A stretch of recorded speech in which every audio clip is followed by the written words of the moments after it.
아버지, 잠깐 쉬었다가요. 비가 너무 세요. 운전석에 앉은 아들 진수가 말했습니다. 100m 너머로 보이는 아들의 눈빛이 평소와 달랐지요. 뭔가 불안해 보였달까요? 조수석에 앉은 며느리 미라는 고개를 돌린 채 창밖만 바라보고 있었는데 그 뒷모습이 묘하게 경직돼 보였습니다. 그래, 그러자 힘들겠다. 차가 천천히 속도를 줄이더니 휴게소로 들어섰습니다. 비는 마치 누군가 양동이로 퍼붓듯 쏟아지고 있었어요. 밖을 내다보니 휴게소 주차장엔 차가 별로 없었습니다. 토요일 오후인데도 이 악천후 때문인지 한산했지요. 아버지, 아까 화장실 간다고 하시지 않았어요? 저희는 차 안에 있을게요. 진수가 뒤를 돌아보며 말했으며 며느리는 여전히 창밖을 보고 있었습니다. 그래, 나 화장실 좀 다녀올게. 나는 천천히 차 문을 열었어요. 빗바람이 얼굴을 때렸습니다. 우산을 펴려다 말고 그냥 빠른 걸음으로 휴게소 입구로 향했습니다.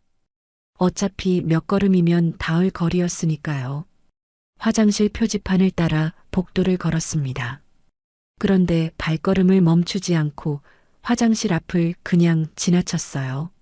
매점 옆에 있는 굵은 기둥, 그 뒤로 몸을 숨기고 기둥 너머로 주차장을 보았습니다. 아들과 며느리가 앞좌석에 앉아 무언가 이야기하고 있었습니다. 그리고 차가 움직이기 시작했어요. 천천히, 정말 천천히 후진하기 시작했습니다. 나는 기둥에 등을 기댄 채 그 모습을 끝까지 지켜봤어요. 붉은 후미등이 빗속으로 점점 멀어지며 흐릿해졌습니다. 그리고 차가 완전히 사라졌어요. 비가 오는 날 휴게소 안은 조용했습니다. 매점 직원이 라면, 국물을 후루룩 마시는 소리만 들렸고 어디선가 TV에서 날씨 예보가 흘러나왔습니다. 오늘 밤까지 중부지방에 강한 비가 계속되겠습니다. 외출 시 각별히 주의하시기 바랍니다.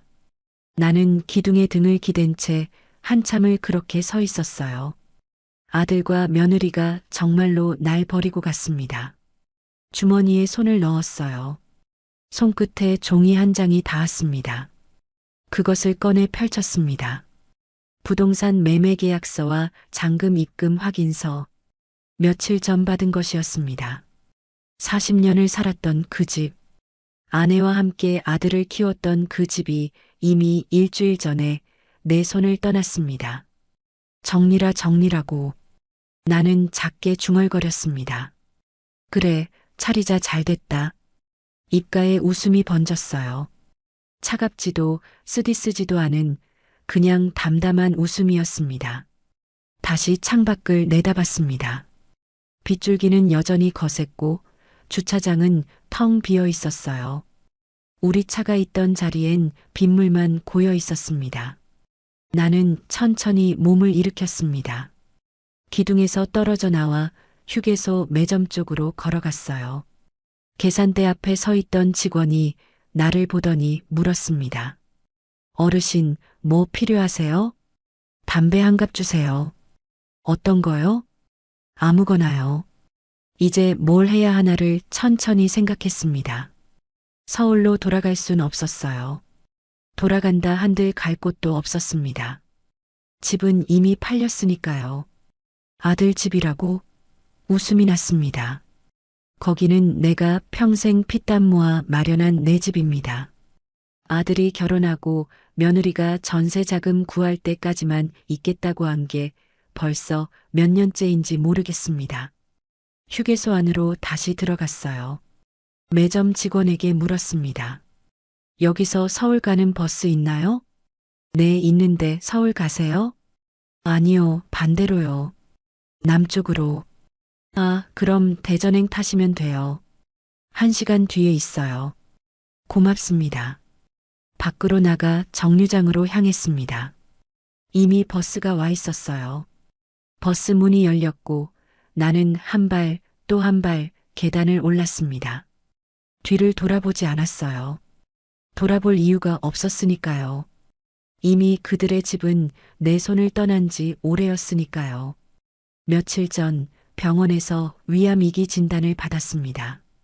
진료실 책상 위에 놓인 CT 사진을 보며 의사는 조심스럽게 입을 열었습니다. 다행히 수술은 가능합니다.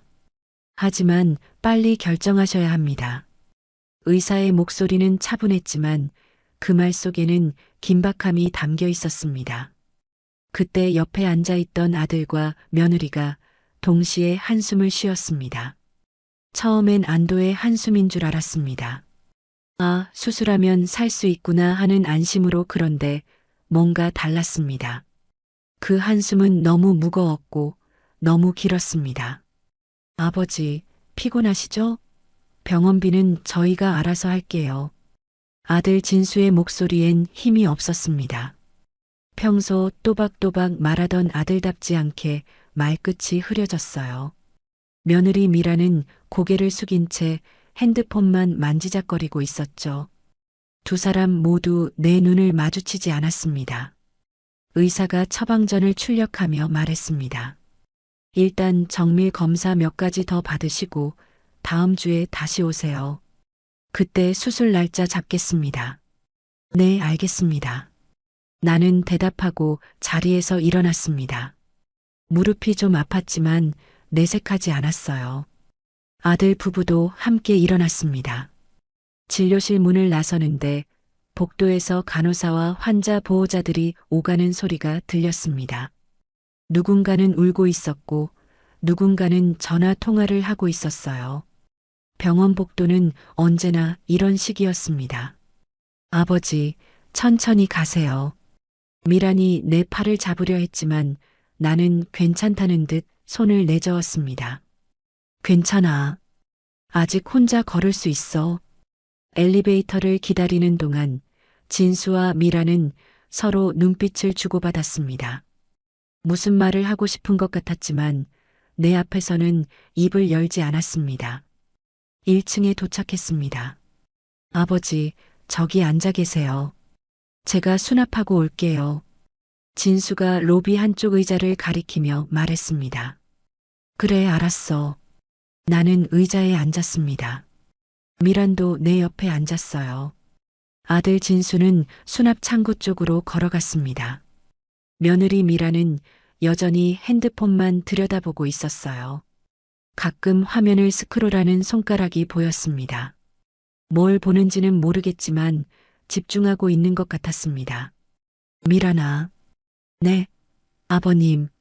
며느리가 고개를 들었습니다. 미안하구나. 너희한테 짐만 되는 것 같아서. 아니에요, 아버님. 그런 말씀 마세요. 미라는 그렇게 말했지만 그 표정은 그리 밝지 않았습니다. 입으론 괜찮다고 했지만 눈빛은 피곤해 보였습니다. 병원비 많이 들 텐데. 괜찮아요. 저희가 알아서 할게요. 미라는 다시 핸드폰을 내려다봤습니다. 더 이상 대화하고 싶지 않다는 신호 같았어요. 나는 입을 다물었습니다. 얼마 후 진수가 돌아왔습니다. 손에 수납 영수증을 들고 있었어요. 다 했어요. 가시죠. 우리는 병원을 나섰습니다. 주차장으로 향하는 동안 진수와 미라는 몇 걸음 앞서 걸었어요. 나는 그 뒷모습을 보며 천천히 따라갔습니다. 두 사람이 작게 속삭이는 소리가 들렸습니다. 얼마나 나왔어? 30만 원 좀 넘게. 아휴, 이제 시작인데. 그러게. 수술비는 얼마나 나올지. 목소리가 너무 작아서 더 이상 들리지 않았어요. 아니, 들리지 않는 척했습니다. 창밖으론 서울거리가 지나갔습니다. 빌딩들, 사람들, 신호등. 모든 게 평소와 똑같았지만 뭔가 낯설게 느껴졌습니다. 며칠 뒤 평소처럼 복지관에 갔습니다. 오전 10시쯤이었습니다. 복지관 로비엔 어르신들이 삼삼오오 모여 이야기꽃을 피우고 있었습니다. 탁구장에선 공 튀기는 소리가 들렸고 한쪽에선 노래교실 준비를 하고 있었습니다. 박 어르신 오셨네요. 입구에서 나를 본 직원이 인사했습니다. 네, 안녕하세요. 고생 많으시네요. 나는 평소처럼 2층 건강관리실로 올라가려고 계단을 향했습니다. 혈압 재고 차 한 잔 마시는 게 요즘 일과였으니까요. 그때였습니다. 박 어르신, 뒤에서 급한 목소리가 들렸습니다. 김 여사였습니다. 김 여사. 왜 그래요? 김 여사가 빠른 걸음으로 다가오더니 내 팔을 잡아 끌었습니다. 잠깐만요, 어르신. 어디로? 김 여사는 주변을 둘러보더니 나를 복도 끝으로 데리고 갔어요. 사람들 눈에 띄지 않는 한적한 곳이었습니다. 왜 이래요, 김 여사? 무슨 일이야? 나는 어리둥절해서 물었어요. 김 여사의 표정이 심상치 않았습니다. 박 어르신, 이거 그냥 넘어갈 얘기가 아니에요. 김 여사는 목소리를 낮췄습니다. 복도 끝이라 사람은 없었지만 그래도 조심스럽게 말하는 것 같았습니다. 대체 무슨... 제가 어제 카페에 갔다가 우연히 들었어요. 그 집 며느리분이랑 친구들이 옆 테이블에 앉아 있더라고요. 네. 그런데요? 가슴이 철렁했습니다. 저는 그냥 커피 마시고 있었는데 목소리가 좀 커서 들렸어요. 시아버지 이번 주에 정리한다고 그러더라고요. 김 여사는 내 얼굴을 똑바로 보며 말했습니다. 정리? 무슨 정리? 글쎄요. 자세한 건 모르겠지만 그 말하면서 다들 고개를 끄덕이더라고요. 생각보다 빨리 끝날 것 같다고도 했어요. 나는 입이 마르는 걸 느꼈습니다. 김 여사, 그게 혹시 다른 사람 얘기 아니야? 아니에요. 며느리분 얼굴 똑똑히 봤어요. 작년에 어르신 생신 때 복지관 행사에 오셨잖아요. 그때 봤던 그분 맞아요. 김 여사가 내 팔을 꼭 잡았습니다.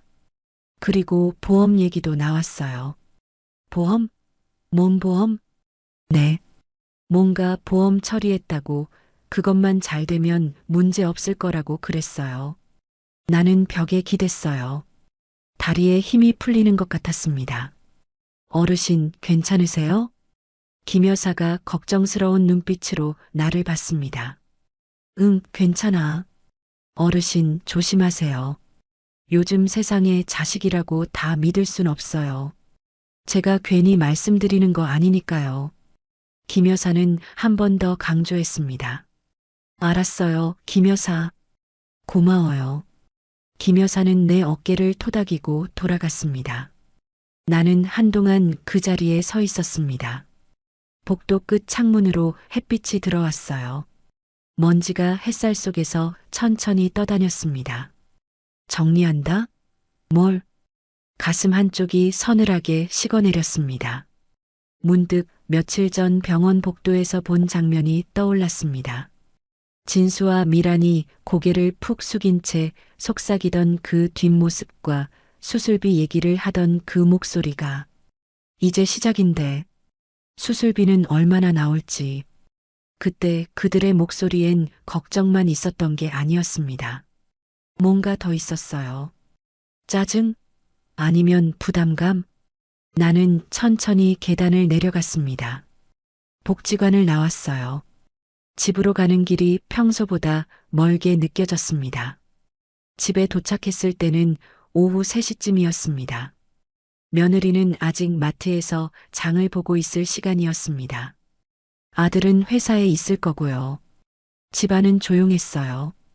부엌에서 냉장고 돌아가는 소리만 희미하게 들렸습니다. 저녁 무렵 며느리가 장을 보고 돌아왔습니다. 며느리는 장바구니를 부엌으로 옮기며 물건들을 정리하기 시작했습니다. 냉장고 문 여닫는 소리, 비닐봉지 바스락거리는 소리가 들렸어요. 나는 슬쩍 부엌 쪽을 봤습니다. 미란이 장을 정리하다 말고 핸드폰을 꺼냈습니다. 뭔가 확인하는 것 같았어요. 그러더니 핸드폰을 탁자 위에 뒤집어 놓았습니다. 왜 뒤집어 놓지? 이상했습니다. 평소엔 그냥 화면을 위로 두고 놓는데요. 그날 밤 저녁을 먹고 나서 거실에 앉아 TV를 봤습니다.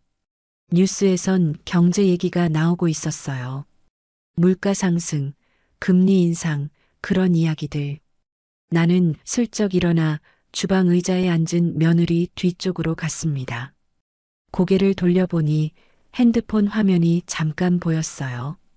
그 순간 화면에 떠있던 단어 하나가 눈에 들어왔습니다. 보험 수익자 변경 완료. 심장이 덜컥 내려앉았습니다. 보험? 수익자 변경? 며느리가 고개를 들었습니다. 내가 보고 있다는 걸 눈치챈 것 같았어요. 황급히 핸드폰 화면을 내렸습니다. 뭐 필요하세요? 아니야, 그냥. 나는 거실로 돌아와 시선을 TV로 돌렸습니다. 하지만 TV에서 무슨 말이 나오는지 하나도 들리지 않았습니다. 보험 수익자 변경? 내 이름으로 된 보험이 있긴 했어요. 암보험은 몇 년 전에 아들이 들어줬다고 했었습니다. 그런데 수익자를 변경했다고? 원래 수익자는 아들이었는데. 그럼 지금은 누구로 바뀐 거지? 김 여사 말이 진짜였나? 정리한다는 말과 보험 얘기. 모든 게 맞아떨어지기 시작했습니다. 나는 TV 리모컨을 내려놓고 자리에서 일어났습니다. 먼저 들어가서 자야겠다. 네, 아버님. 편히 주무세요. 며느리가 고개도 들지 않고 대답했습니다. 침대에 누웠지만 잠이 오지 않았습니다. 어둠 속에서 천장만 바라봤습니다. 설마 그럴 리가. 하지만 김 여사 말이 계속 머릿속을 맴돌았습니다. 다음 날 아들이 출근하고 며느리가 잠깐 은행에 볼일을 보러 간 사이 나는 몰래 안방으로 들어갔습니다. 침대는 아직 정리되지 않았어요. 이불이 구겨져 있었고 베개가 한쪽으로 쏠려 있었습니다. 화장대 위엔 며느리의 화장품들이 어지럽게 놓여 있었어요. 서랍을 열었습니다. 세 번째 서랍. 서류 파일을 꺼냈습니다. 맨 위에 보험 관련 서류가 있었습니다. 내 이름으로 된 암보험. 수익자 김미란. 보험금 1억 원. 암으로 사망 시 문구에 노란색 형광펜. 그 옆에 손글씨로 메모가 적혀 있었습니다. 항암 비용 2천만 원 예상. 요양보호사월 200만 원. 6개월이면 1,200만 원. 그 밑에 전화번호가 적혀 있었습니다. 아마 요양보호사 소개소인 것 같았습니다. 그리고 메모 끝에는 결국 마이너스. 그 글씨를 보는 순간 온몸에 소름이 돋았어요. 손이 부들부들 떨렸습니다. 마이너스. 그들에게 나는 마이너스였습니다. 살리는 게 손해라는 뜻이었어요. 치료하면 돈이 나가고 죽으면 돈이 들어온다는 계산이었습니다. 파일을 더 넘겼습니다. 요양병원 팸플릿이 있었어요. 몇 군데 표시가 되어 있었습니다. 아마 가격 비교를 한 것 같았어요. 그 밑엔 장례식장 안내 책자도 있었습니다. 장례식장이라. 나는 아직 살아있는데. 숨을 멈췄습니다. 나는 서둘러 파일을 제자리에 놓고 서랍을 닫고 안방을 나왔습니다. 거실로 돌아와 소파에 앉았습니다. 손이 계속 떨렸습니다. 아, 이게 준비라는 거구나. 김 여사가 했던 말. 이번 주에 정리한다고 했어요. 그 의미를 이제야 정확히 알았습니다. 나를 정리한다는 뜻이었습니다. 아들을 키우느라 얼마나 많은 밤을 새웠던가. 아팠을 때 병원을 몇 번이나 오갔던가. 대학 등록금을 내려고 빚을 얼마나 졌던가. 결혼할 때 집을 마련해 주느라 내 노후 자금을 다 썼던 것도. 그 모든 게 주마등처럼 지나갔습니다. 그래, 좋아. 나를 마이너스로 봤구나. 내가 너희들 뜻대로 해줄 줄 알았냐? 입가에 차가운 웃음이 번졌습니다. 감히 부모를 버려 정리를 하겠다고? 날 웃음이 났습니다. 그래, 정리는 하지. 하지만 내가 하는 거야. 서랍을 열었습니다. 오래된 서류함이 있었어요. 그것을 꺼냈습니다. 안에는 중요한 서류들이 들어 있었습니다. 통장, 도장, 그리고 등기권리증. 이 집의 등기권리증이었죠. 40년을 살았던 이 집. 아내와 함께 아들을 키웠던 이 집. 물론 명의는 나였습니다. 등기권리증을 손에 쥐었습니다. 내가 먼저 정리해주지. 결심이 섰어요. 그들이 눈치채기 전에 이 집을 당장 팔 것입니다. 이 집값이면 최소 5억은 받을 것입니다. 강남은 아니지만 그래도 서울 집값은 만만치 않았으니까요. 방문 밖에서 며느리 돌아오는 소리가 들렸습니다. 다녀왔어요. 그래, 고생했어. 나는 평소처럼 대답했습니다. 아무렇지 않은 척, 아무것도 모르는 척. 하지만 내 안에선 이미 모든 계획이 세워지고 있었습니다. 좋아, 연기 시작이다. 다음 날 아침 평소처럼 일어났습니다. 나는 곧바로 움직였습니다. 옷을 갈아입고 등기권리증, 도장, 신분증이 들어있는 서류함을 챙겼어요. 현관문을 나섰습니다. 엘리베이터를 타고 1층으로 내려갔어요. 아파트 정문을 나서자 햇빛이 눈부셨습니다. 단지 입구에 있는 부동산으로 걸어갔지요. 행복공인중개사라는 간판이 보였습니다. 문을 열고 들어갔습니다. 어서 오세요. 40대쯤 되어 보이는 남자가 인사했습니다. 집 팔러 왔소. 아, 네. 어디 집이신데요? 바로 앞 아파트요. 아, 여기요? 평수가 32평이네요. 좋은 평수인데. 금매세요? 그렇소. 혹시 무슨 급한 일이라도? 사장이 조심스럽게 물었습니다. 나는 웃으며 말했습니다. 급한 거야 뭐 있소? 그냥 정리하려고. 아, 그러시구나. 근데 어르신 시세보다 좀 낮춰서 내놓으시면 빨리 나갈 텐데요. 얼마나 낮춰야 하오?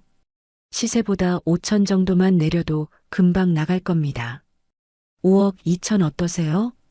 좋소. 그렇게 하시오. 네. 이렇게 빨리 결정하세요? 사장이 놀란 듯 물었습니다. 빨리빨리 해야지. 느긋하게 있을 시간 없소. 부동산 소장은 서류를 꺼내며 말했습니다. 그럼 매물 등록하겠습니다. 등기권리증 가져오셨어요? 당연하지. 서류함에서 등기권리증을 꺼냈습니다. 사장이 확인하더니 고개를 끄덕였습니다. 명의가 어르신 명의시네요. 그럼 문제 없겠습니다. 집안의 가구는 전부 두고 갈 거요. 기본 옵션이니까 몸만 오시라고 하시오. 네. 가구까지 다 두고 가세요? 그렇소. 침대, 소파, 식탁, 냉장고, 세탁기, 에어컨 전부. 다 쓸만한 것들이니 그냥 쓰라고 하시오. 사장이 눈을 크게 떴습니다. 어머, 그럼 가격을 좀 더 올릴 수 있을 것 같은데요. 나는 시원하게 웃으며 생각했습니다. 가구? 필요 없어. 어차피 다 두고 갈 거야. 아들 부부가 쓰던 것들과 며느리가 고르고 산 소파 그리고 진수가 조립했던 식탁? 전부 필요 없었습니다. 맞아, 몸만 나가면 돼. 깔끔하게. 서류 작성을 마쳤습니다. 어르신 매수자 나오면 바로 연락드릴게요. 고맙소. 빨리 좀 부탁하오. 네, 걱정 마세요. 부동산을 나섰어요. 햇빛이 따가웠지만 기분은 상쾌했습니다. 5억 3천이라 그 돈이면 충분했습니다. 수술비 내고 항암 치료받고 간병인 두고도 남을 돈이었습니다. 며칠 뒤 아들이 무심한 듯 말을 꺼냈습니다. 저녁 식사를 마치고 거실에 앉아 있을 때였어요. TV에선 드라마가 나오고 있었습니다. 아버지, 이번 주 토요일에 바람 좀 쐬러 가실래요? 진수가 갑자기 물었습니다. 응? 어디로? 아버지 수술하기 전에. 그냥 요 앞에 드라이브 하면서 기분 전환하시는 것도 좋을 것 같아서요. 나는 진수를 봤습니다. 아들의 표정은 평온했어요. 아무렇지 않은 척하고 있었습니다. 그래. 근데 일기예보 봤는데 비 온다던데 괜찮겠냐? 괜찮아요. 비도 좋죠. 드라이브엔. 옆에서 며느리가 살짝 웃었어요. 그 웃음이 이상하게 차가웠습니다. 토요일이면 집 계약이 금요일이라 다음 날이었어요.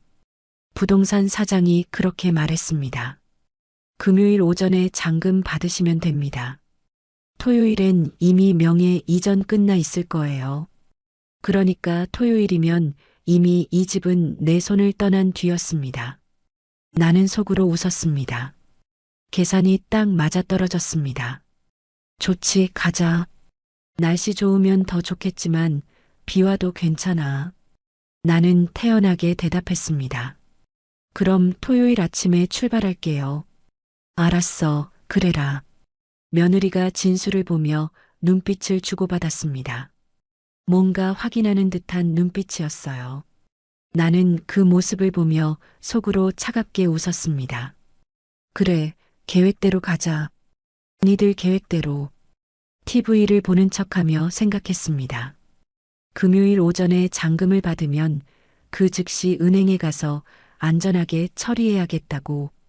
그리고 토요일 날 그들이 날 휴게소에 버리고 가면 나는 그대로 보령으로 갈 생각이었습니다. 모든 게 완벽하네. 그날 저녁 잠자리에 들기 전 거실벽에 걸린 가족 사진을 내려다봤습니다. 10년 전 사진이었어요. 아들 결혼식 때 찍은 가족 사진. 진수는 양복을 입고 활짝 웃고 있었고 미라는 웨딩드레스를 입고 있었습니다. 나는 한복을 입고 그 사이에 서 있었어요. 진수가 내 손을 꼭 잡으며 말했었죠. 아버지, 제가 평생 모실게요. 걱정 마세요. 평생 모신다고 했었어요. 웃음이 났습니다. 사진 속 아들의 웃는 얼굴을 보며 생각했습니다. 저 때는 진심이었을까? 아니면 그때부터 거짓말이었을까? 아마 진심이었을 겁니다. 그때는요. 하지만 사람은 변하는 법이니까요. 돈 앞에서 사람은 쉽게 변했습니다. 사진을 내려다보다가 문득 아내 생각이 났어요. 아내가 살아있다면 뭐라 했을까? 여보, 이런 놈들은 그냥 내쫓아버려. 뭘 고민해? 아내는 나보다 성격이 불같았어요. 이런 상황이면 당장 아들 부부를 쫓아냈을 겁니다. 당신은 너무 착해. 그러니까 당하고 사는 거야. 아내가 자주 하던 말이었습니다. 토요일, 그날이 마지막이 될 겁니다. 이 집에서의 마지막, 아들 부부와의 마지막, 그리고 새로운 시작이 되는 날입니다. 폭우가 쏟아지던 그날은 토요일 아침이었습니다. 창밖을 보니 정말 비가 억수같이 쏟아지고 있었어요. 일기예보가 맞았습니다. 아버지, 준비되셨어요? 진수가 방문을 두드렸습니다. 응, 나간다. 나는 평소처럼 옷을 입고 나왔습니다. 주머니 속엔 어제 받은 통장이 들어 있었어요. 5억 3천만 원이 입금된 통장은 그 무게가 묵직하게 느껴졌습니다. 어제 오전 10시 은행에서 부동산 소장과 만나 잔금을 받았습니다. 어르신, 수고하셨습니다. 집 잘 팔리셨어요. 고맙소. 수고했어요. 새 집주인이 다음 주에 들어온대요. 그래요? 잘 됐구먼. 통장을 받아 주머니에 넣었을 때의 그 기분을 아직도 기억합니다. 이제 시작이야. 거실로 나가니 며느리가 가방을 들고 서 있었습니다.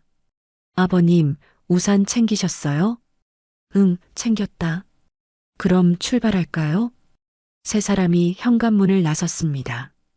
엘리베이터를 타고 지하주차장으로 내려갔어요. 진수의 차가 주차장 구석에 서 있었습니다. 검은색 소나타에 올라탔어요. 나는 뒷자리에, 진수는 운전석에, 며느리는 조수석에 앉았습니다. 진수가 시동을 걸었습니다. 아버지, 편하게 앉으세요. 그래. 알았어. 차가 움직이기 시작했습니다. 지하 주차장을 빠져나와 아파트 단지를 벗어났어요.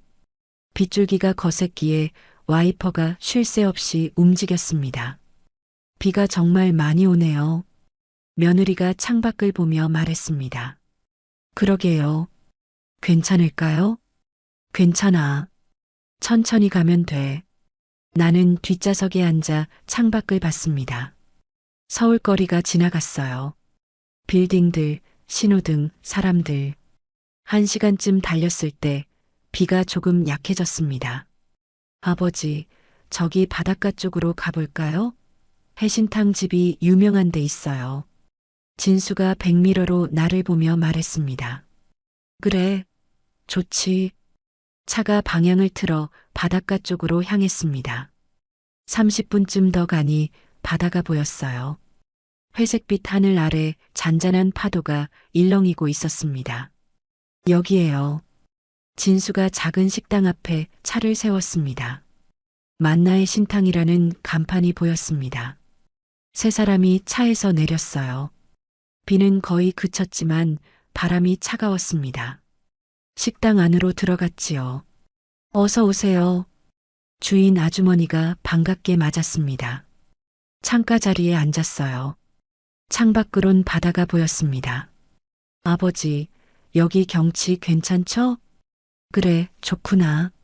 얼마 후 해신탕이 나왔어요. 김이 모락모락 피어올랐습니다. 드세요, 아버지. 그래, 너희도 먹어. 숟가락을 들었어요. 국물이 뜨거웠지만 맛있었습니다. 식사를 하는 동안 진수가 말했습니다. 아버지, 요즘 일이 좀 힘들어요. 그래. 회사에서 프로젝트가 생각보다 안 풀려서요. 스트레스가. 진수는 숟가락을 놓고 한숨을 쉬었습니다. 제가 빨리 성공해서 아버지한테 효도해야 하는데 목소리가 떨렸습니다. 정말 죄송해요, 아버지. 진수의 눈가가 붉어졌어요. 눈물이 맺혔습니다. 나는 그 모습을 보며 아무 말도 하지 않았습니다. 연기인가, 진심인가, 판단이 서지 않았습니다. 어쩌면 진심일 수도 있었어요. 아들도 힘든 게 사실이니까요. 하지만 그렇다고 해서 나를 버려도 되는 건 아니었습니다. 그래 사는 게 다 그렇지 않겠냐. 나는 그렇게만 말했어요. 며느리는 말없이 밥만 먹고 있었습니다. 식사를 마치고 밖으로 나왔습니다. 시계를 봤어요. 오후 5시였지요. 해가 점점 기울고 있었습니다. 슬슬 가볼까요? 어두워지기 전에. 진수가 일어서며 말했습니다. 차로 돌아가 다시 차에 올라탔습니다. 진수가 시동을 걸었습니다. 이제 고속도로 타고 서울로 올라갈게요. 그래. 알았어. 차가 움직이기 시작했습니다. 바닷가를 빠져나와 국도를 달렸어요. 해는 점점 더 기울었습니다. 어둠이 내리기 시작했습니다. 30분쯤 달렸을 때 고속도로 진입로가 보였어요. 차가 고속도로에 진입했습니다. 그리고 다시 빗줄기가 거세지기 시작했어요. 와이퍼가 쉴 새 없이 창문을 긁어댔습니다. 아버지, 잠깐 쉬었다가요. 비가 너무 세요. 진수가 말했습니다. 그래, 그러자. 차가 천천히 휴게소로 들어섰습니다. 잠시 후 그들은 휴게소에 나를 버리고 갔습니다. 나는 기둥에 등을 기댄 채 그 모습을 끝까지 지켜봤습니다. 붉은 후미등이 빗속으로 점점 멀어졌습니다. 나는 한동안 그 자리에 서 있었습니다. 그들은 정말로 날 버리고 갔구나. 이상하게도 화가 나지 않았습니다. 오히려 후련했어요. 주머니에 손을 넣었습니다. 통장이 손끝에 닿았지요. 꺼내 펼쳤습니다. 니들이 날 버렸다고? 천만에. 통장을 다시 주머니에 넣었습니다. 내가 니들을 버린 거야. 편의점에서 태연하게 따뜻한 우동을 한 그릇 시켜 먹으며 혼자 상상했습니다. 오늘 밤쯤 알겠지. 집주인이 바뀌었다는 걸. 상상이 됐습니다. 집에 도착해서 현관 비밀번호를 누르는데 안 열리는 모습과 새 집주인이 문을 열고 나와서 여기 이제 저희 집인데요? 라고 당황스럽게 말하는 모습을, 그리고 아들이 급하게 핸드폰을 꺼내 아버지 어디 계세요? 라며 전화를 거는 모습이 눈앞에 선했습니다. 전화? 받을 것 같아? 나는 주머니에서 핸드폰을 꺼냈습니다. 아들 번호를 찾아 차단 버튼을 눌렀어요. 며느리 번호도 마찬가지로 차단했습니다. 이제 연락할 일도 없지. 휴게소 안내 데스크로 걸어갔습니다. 여기서 보령 가는 버스 있나요? 네, 있는데요. 대전 경유에서 가시면 됩니다. 1시간 뒤에 출발해요.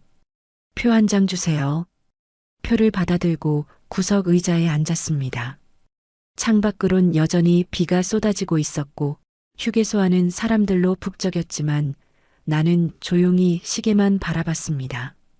1시간이 지났습니다. 자리에서 일어나 정류장으로 향했을 때 이미 버스가 와 있었습니다. 보령 가시는 거 맞죠? 기사가 물었습니다. 네, 맞아요. 어서 타세요. 나는 천천히 계단을 올랐습니다. 버스는 남쪽으로 향했습니다. 버스 창밖으론 어둠이 내려앉고 있었고 가로등 불빛이 하나씩 켜지기 시작했습니다. 고속도로 위를 달리는 차들의 헤드라이트가 빗속에서 반짝였습니다. 좌석에 기대어 눈을 감았습니다. 피곤했지만 잠은 오지 않았어요. 대전에서 버스를 갈아탔습니다. 터미널 대합실은 토요일 저녁이라 사람들로 붐볐어요. 고향으로 가는 사람들, 서울로 올라가는 사람들, 어디론가 떠나는 사람들로 가득했습니다. 매표소에서 보령행 표를 끊고 구석 벤치에 앉아 출발 시간을 기다렸습니다. 옆에선 젊은 커플이 손을 잡고 앉아 있었고 저편에선 할머니 한 분이 보따리를 안고 졸고 계셨습니다. 아들은 지금쯤 집에 도착했겠지. 서울까지 돌아가는데 2시간 정도 걸렸을 테니 이미 도착했을 겁니다. 보령행 버스 출발합니다. 안내 방송이 나왔습니다. 자리에서 일어나 버스에 올랐어요. 이번엔 작은 시외버스였습니다. 좌석이 20개 정도밖에 없었고 절반 정도만 사람들이 타고 있었습니다. 맨 뒤쪽에 앉았어요. 버스가 출발했습니다. 대전 시내를 빠져나가 국도로 접어들었습니다. 창밖으론 논밭이 펼쳐졌고 가끔 작은 마을의 불빛이 보였습니다. 1시간쯤 달렸을 때 버스 기사가 말했습니다. 보령 터미널 도착했습니다. 버스가 멈췄고 내렸습니다. 보령 터미널은 작았어요. 밤 11시가 넘은 시간이었습니다. 터미널 밖으로 나왔어요. 밤 공기가 차가웠습니다. 하지만 서울과는 달랐습니다. 바다 냄새가 섞여 있었고 어딘가 흙냄새 같은 것도 났습니다. 20분쯤 달렸을 때 택시가 멈췄습니다. 다 왔어요. 고맙습니다. 요금을 내고 내렸어요. 동생네 집이었습니다. 촌길은 조용했고 개 짖는 소리만 멀리서 들렸습니다. 대문 앞에 섰어요. 한참을 그렇게 서 있다가 천천히 대문을 두드렸습니다. 톡, 톡. 안에서 소리가 들렸습니다. 누구세요? 동생 목소리였습니다. 나야, 형이다. 잠시 침묵이 흘렀으며 그리고 문이 열렸습니다. 동생이 나왔습니다. 잠옷 차림이었고 머리가 헝클어져 있었어요. 자다가 일어난 것 같았습니다. 형님, 이런 밤에 무슨 일이야? 얼굴이 왜 이래요? 동생은 놀란 표정으로 나를 바라봤습니다. 그냥 좀 쉬러 왔다. 서울에서 이렇게 갑자기 연락도 없이? 비 피할 때가 필요했어. 동생은 잠시 나를 바라보다가 말없이 내 어깨를 꼭 감쌌습니다. 그래요, 형님. 여긴 언제든 형님 집이죠. 그 말에 눈시울이 뜨거워졌습니다. 한참 동안 아무 말도 하지 못하고 목이 메었습니다. 들어와요, 형님. 밖에 서 있지 말고. 동생이 내 손을 잡아 끌었어요. 집 안으로 들어갔습니다. 작은 마루에 불이 켜져 있었고 안쪽 방에선 동생의 아내가 나오고 있었습니다. 아이고, 아주버님. 이 밤에 웬일이세요? 미안해요, 재수 씨. 갑자기 찾아와서 무슨 말씀을. 어서 들어오세요. 방 금방 데워드릴게요. 서둘러 방으로 들어가더니 전기장판을 펴기 시작했습니다. 동생은 부엌으로 가서 물을 끓였습니다. 형님, 밥 드셨어요? 응, 먹었어. 그래도 뭐라도 드세요. 국수라도 끓여드릴까요? 아니야, 괜찮아. 동생이 차를 한 잔 따라줬습니다. 따뜻한 보리차였습니다. 형님, 무슨 일 있으세요? 동생이 조심스럽게 물었습니다. 나는 차를 한 모금 마셨어요. 목으로 넘어가는 따뜻함이 느껴졌습니다. 나중에 얘기할게. 지금은 좀 쉬고 싶어? 네, 알겠어요. 푹 쉬세요, 형님. 형수가 방을 다 준비하고 나왔습니다. 아주버님, 방 준비됐어요. 들어가서 쉬세요. 방으로 들어갔습니다. 작은 방이었지만 따뜻했어요. 전기장판이 이미 따뜻하게 데워져 있었고 이불도 포근하게 펴져 있었습니다. 짐을 내려놓고 방바닥에 앉았어요. 창문을 여니 밤 공기가 들어왔습니다. 고향의 흙냄새, 바다 냄새가 섞인 그 공기가 느껴졌어요. 하늘을 올려다봤어요. 별이 보였습니다. 서울에선 볼 수 없던 별들이 촘촘히 박혀 있었어요. 다음 날 아침 새소리에 눈을 떴습니다. 아주버님, 주무셨어요? 밥 금방 될 거예요. 앉아 계세요. 그때 동생이 마당에서 들어오고 있었습니다. 손에 상추 몇 장을 들고 있었습니다. 형님, 일어나셨네요. 어제 많이 피곤하셨죠? 응, 좀 그랬어. 아침 먹고 천천히 쉬세요. 밥을 먹는 동안 동생이 말없이 나를 쳐다봤습니다. 뭔가 물어보고 싶은 게 있는 것 같았지만 참고 있는 것 같았습니다. 식사를 마치고 마당 평상에 앉아 있을 때였습니다. 동생이 나와서 옆에 앉았어요. 한참 동안 아무 말도 하지 않고 앉아 있었습니다. 형님, 서울에서 무슨 일 있었어요? 조심스러운 목소리였어요. 나는 멀리 산을 바라봤습니다. 그냥 좀 정리하고 왔어. 정리요? 형님, 저한테는 말씀하셔도 돼요. 무슨 일인지. 나는 한참을 말없이 있다가 천천히 입을 열었습니다. 진수랑 며느리가 날 버렸어. 동생의 얼굴이 굳었습니다. 무슨 소리예요, 형님? 그게 무슨... 암 진단 받았거든. 위암이기. 형님. 동생이 내 팔을 잡았어요. 얼굴이 새빨개져서 숨을 몰아쉬고 있었습니다. 이게 말이 돼요? 이건 사람이 할 짓이 아니에요. 진우야, 진정해. 진정하라고요? 형님, 이건 범죄예요. 당장 경찰에 신고해야 돼요.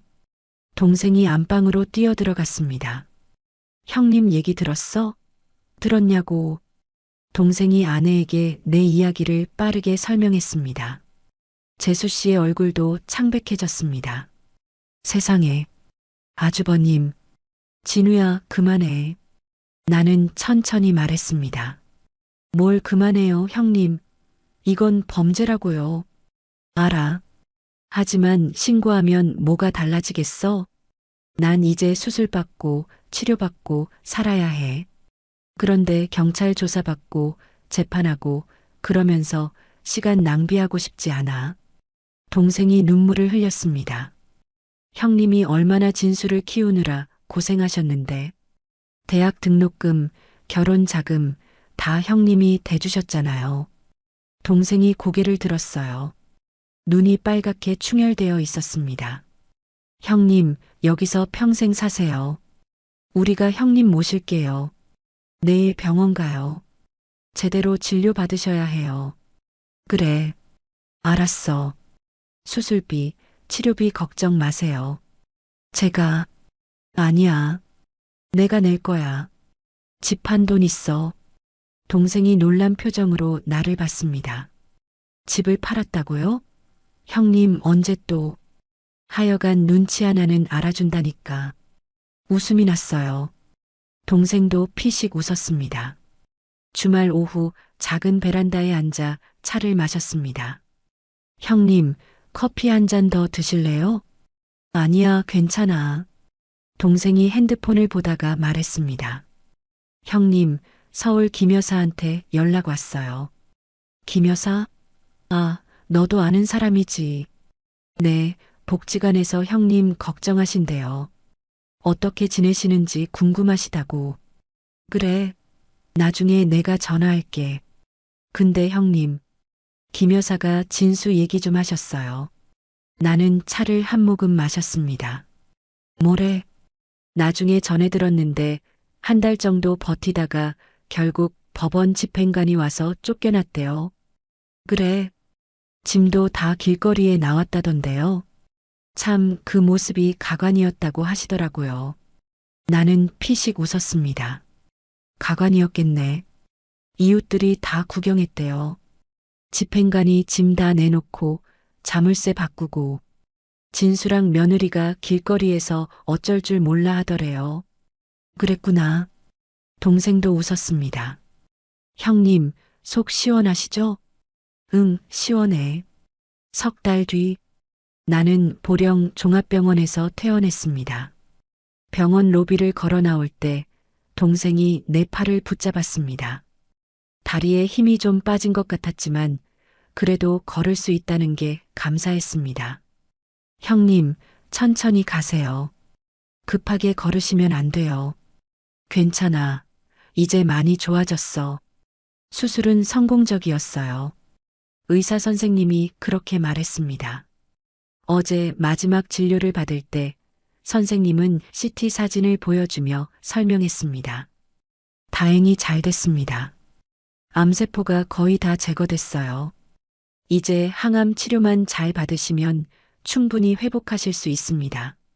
정말 감사합니다, 선생님. 6개월마다 정기 검진 받으시고 약은 꼬박꼬박 드세요. 그리고 스트레스 받지 마시고요. 스트레스. 이제 그런 건 없을 것 같았습니다. 차를 타고 병원을 빠져나왔습니다. 창밖으론 보령 시내가 보였습니다. 작은 도시였지만 평온해 보였지요. 사람들이 천천히 걷고 있었고 골목마다 작은 가게들이 문을 열고 있었습니다. 30분쯤 달렸을 때 시내를 벗어나 한적한 동네로 들어섰습니다. 양옆으론 논밭이 펼쳐져 있었고 멀리 바다가 보였습니다. 형님, 저기 보이시죠? 동생이 앞쪽을 가리켰습니다. 넓은 대지 위에 깔끔한 주택이 서 있었어요. 2층 양옥집이었는데 새로 지은 건 아니지만 완전히 리모델링을 한 것 같았습니다. 하얀 외벽이 햇빛에 반짝였고 파란색 지붕이 하늘과 어우러져 있었어요. 마당엔 잔디가 깔려 있었고 담장 너머로 텃밭이 보였습니다. 이게, 여기가? 말이 제대로 나오지 않았습니다. 형님이랑 우리가 같이 살 집이에요. 우리 집. 차가 천천히 대문 앞에 멈췄습니다. 동생이 먼저 내려 차 문을 열어주었어요. 나는 천천히 차에서 내렸습니다. 다리가 아직 좀 후들거렸지만 동생이 팔을 잡아주었습니다. 아주버님, 천천히 가세요. 대문을 열고 들어섰습니다. 마당이 넓었어요. 잔디가 파릇하게 깔려 있었고 한쪽엔 평상이 놓여 있었습니다. 그 옆으로 작은 텃밭이 보였는데 상추와 고추, 토마토, 가지가 줄지어 자라고 있었습니다. 아내가 형님 오시기 전부터 준비하신 거예요. 매일 아침 물 주고 잡초 뽑고 그러셨어요.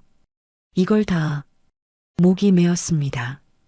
텃밭 한쪽엔 작은 의자도 놓여 있었어요. 아마 앉아서 쉬면서 텃밭을 가꾸라는 뜻인 것 같았습니다. 아주버님, 여기 앉아서 매일 텃밭 구경하세요. 상추 따서 쌈 싸 드시고 토마토도 따 드시고요. 재수 씨가 웃으며 말했어요. 현관으로 들어갔습니다. 신발장이 새 것이었지요. 나무로 만든 깔끔한 신발장이었고 위엔 작은 화분이 놓여 있었습니다. 신발을 벗고 안으로 들어서니 거실이 넓고 환했습니다. 큰 창문으로 햇빛이 쏟아져 들어왔고 하얀 벽지가 깨끗하게 발라져 있었습니다. 우와, 좋네. 형님, 놀라셨죠? 우리 둘이 석 달 동안 밤낮으로 고쳤어요. 동생이 자랑스러운 표정으로 말했습니다. 재수 씨가 부엌을 가리키며 말했습니다. 부엌도 전부 새로 했어요. 싱크대 교체하고 가스레인지도 새 거로 샀어요. 냉장고도 큰 걸로요.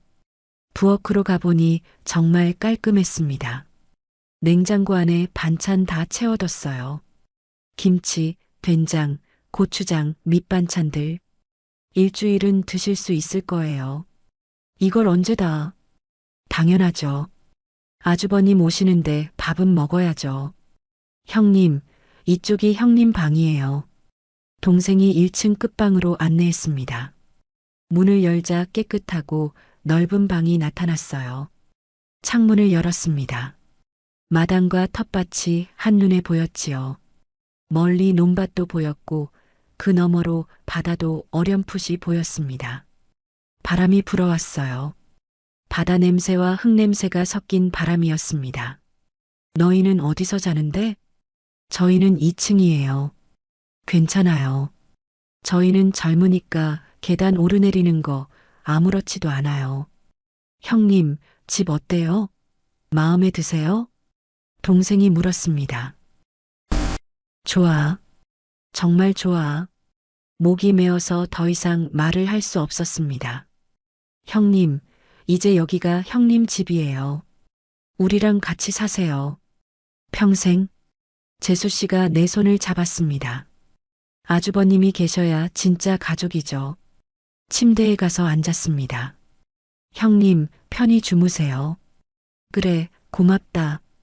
불이 꺼지고 어둠이 내렸습니다. 창밖으론 달빛이 은은하게 들어왔어요. 이게 꿈인가? 하지만 꿈이 아니었고 이게 현실이었습니다. 눈을 감았어요.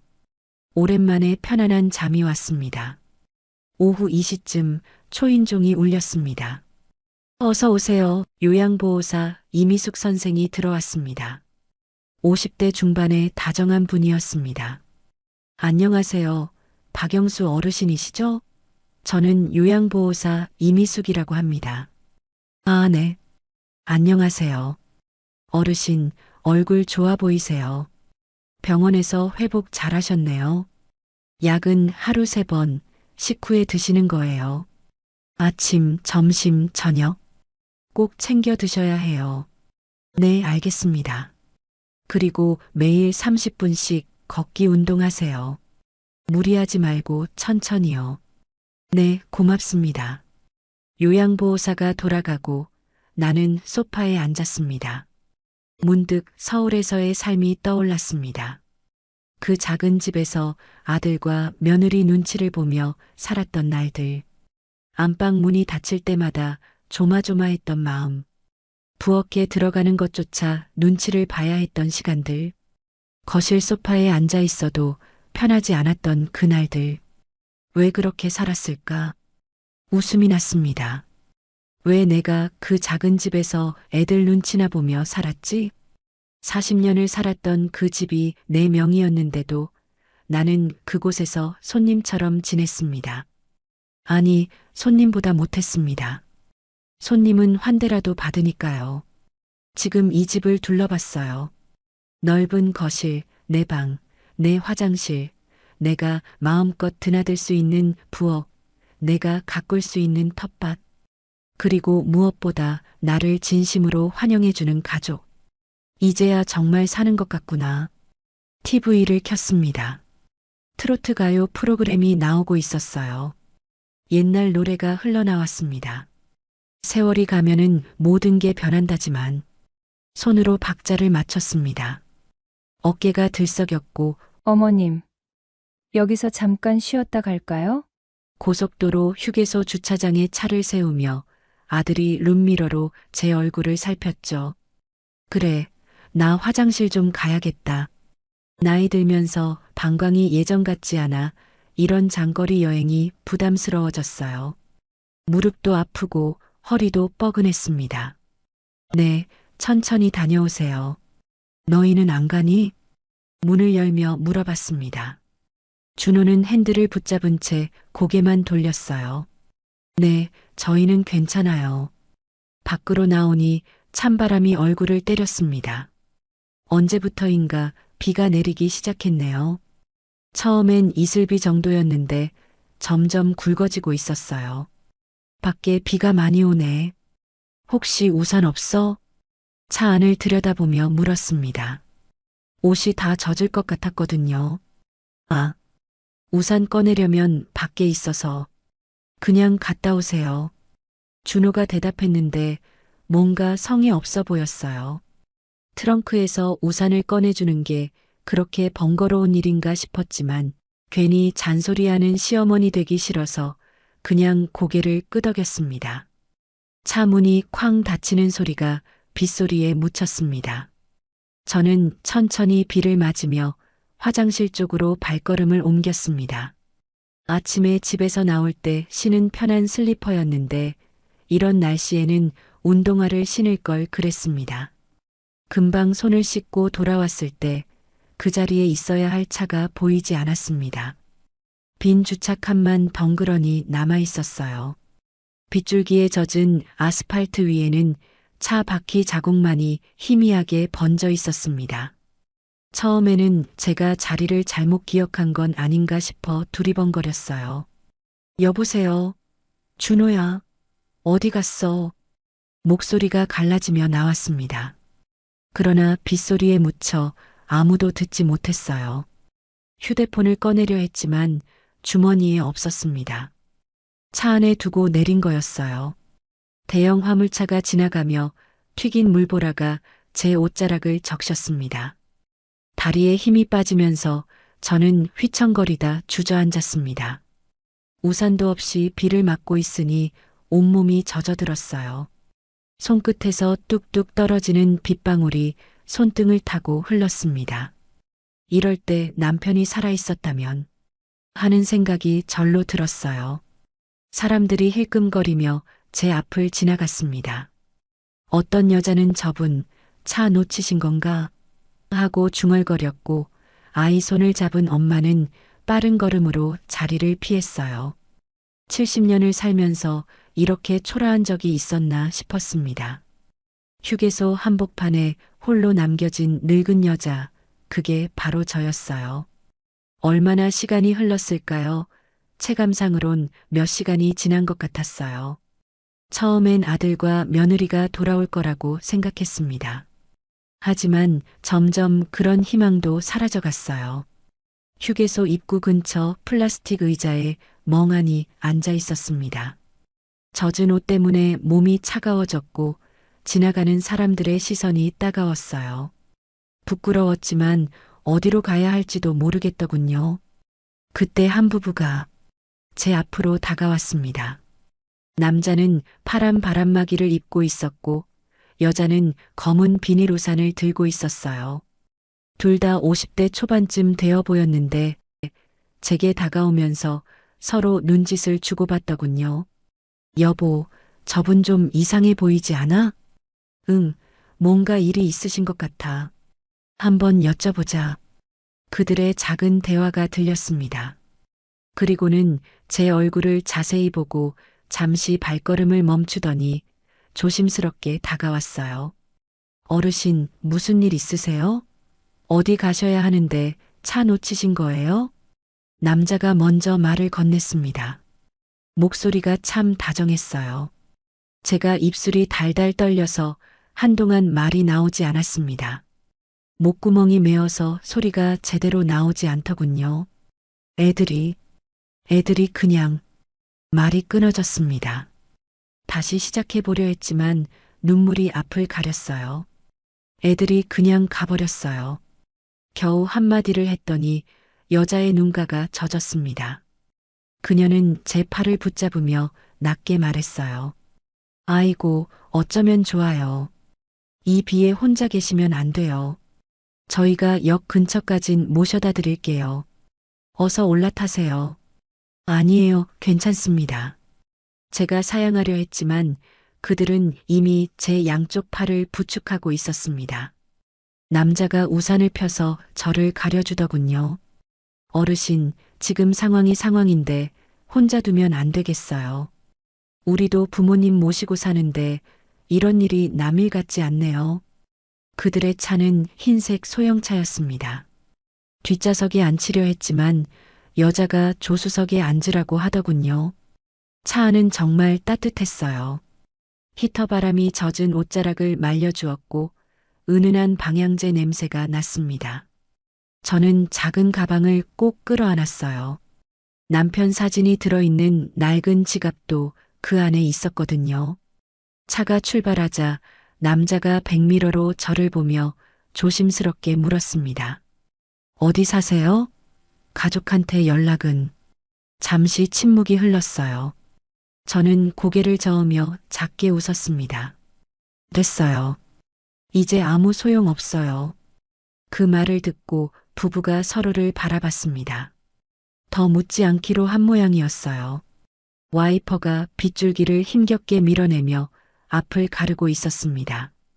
차창 밖으로는 흐릿한 가로등 불빛들이 번져 보였고요. 차 안은 고요했지만 어색하지 않았습니다. 라디오에서는 조용한 클래식 음악이 흘러나왔고 여자는 가끔 뒤를 돌아보며 걱정스러운 표정을 지었어요. 이 나이에 처음 만난 남에게 신세를 지게 되다니. 70년을 살면서 이런 일이 있을 줄은 몰랐네요. 그런데 묘하게도 마음이 편안했습니다. 아마 이분들의 따뜻한 마음씨 때문이겠죠. 그날 밤 역 근처 모텔. 차에서 내리며 그 부부에게 다시 한번 고맙다는 인사를 드렸습니다. 그들은 제가 안전하게 들어가는 것을 확인하고 나서야 차를 몰고 갔더군요. 참 고마운 사람들이었어요. 모텔 앞에 서서 그들의 차가 사라질 때까지 지켜봤습니다. 세상에는 아직도 이런 따뜻한 사람들이 있구나 싶었죠. 모텔 로비는 형광등이 깜빡거리며 불안정한 빛을 내뿜고 있었습니다. 카운터에 있던 젊은 남자 직원은 게임에 빠져 있는지 고개도 들지 않았어요. 제가 방 하나 주세요라고 말하자 그제야 시큰둥하게 쳐다보더군요. 203호실입니다. 엘리베이터는 고장이니까 계단으로 올라가세요. 열쇠를 받아들고 2층으로 올라가는데 다리가 후들거렸어요. 오늘 하루 종일 돌아다니느라 기운이 다 빠진 모양이었습니다. 계단 손잡이를 꽉 잡고 한 걸음씩 올라갔죠. 좁은 복도에는 술 취한 손님이 남긴 고성이 아직도 남아 있었습니다. 어디선가 텔레비전 소리도 들려오고 누군가 전화로 큰 소리로 싸우는 목소리도 섞여 있었어요. 방 안으로 들어서자 눅눅한 이불 냄새가 코끝을 찔렀습니다. 오래된 모텔 특유의 그 냄새였어요. 곰팡이와 담배 냄새, 그리고 수많은 사람들이 거쳐간 흔적들이 뒤섞인. 벽지는 군데군데 떨어져 있었고 바닥 카펫은 얼룩투성이었습니다. 하지만 불평할 처지는 아니었죠. 오늘 밤 비를 피할 곳이 있다는 것만으로도 감사해야 했으니까요. 작은 가방을 침대 옆에 내려놓고 그제야 무릎이 아프다는 걸 느꼈습니다. 하루 종일 여기저기 다니고 서 있느라 온몸이 쑤셨어요. 침대에 앉으니 스프링이 삐걱거리며 소리를 냈습니다. 거울에 비친 제 모습을 보니 참 초라했습니다. 헝클어진 머리, 퀭한 눈, 주름진 얼굴. 70년을 살아온 한 여자의 모습이었어요. 화장실 문을 열고 들어가니 좁은 공간에 변기와 세면대, 그리고 작은 샤워 부스가 다닥다닥 붙어 있었습니다. 거울은 한쪽 모서리가 깨져 있었고 수도꼭지에서는 녹물이 조금 나왔다가 맑아졌어요. 그래도 뜨거운 물이 나온다는 게 다행이었죠. 젖은 옷을 벗어던지니 몸에서 김이 피어올랐습니다. 오늘 하루 종일 비를 맞아서인지 피부가 차갑게 식어 있었어요. 뜨거운 물줄기가 등을 타고 흐르자 그제야 몸이 풀리는 것 같았습니다. 샤워기 헤드에서 나오는 물이 약했지만 그래도 몸을 씻을 수 있다는 게 감사했어요.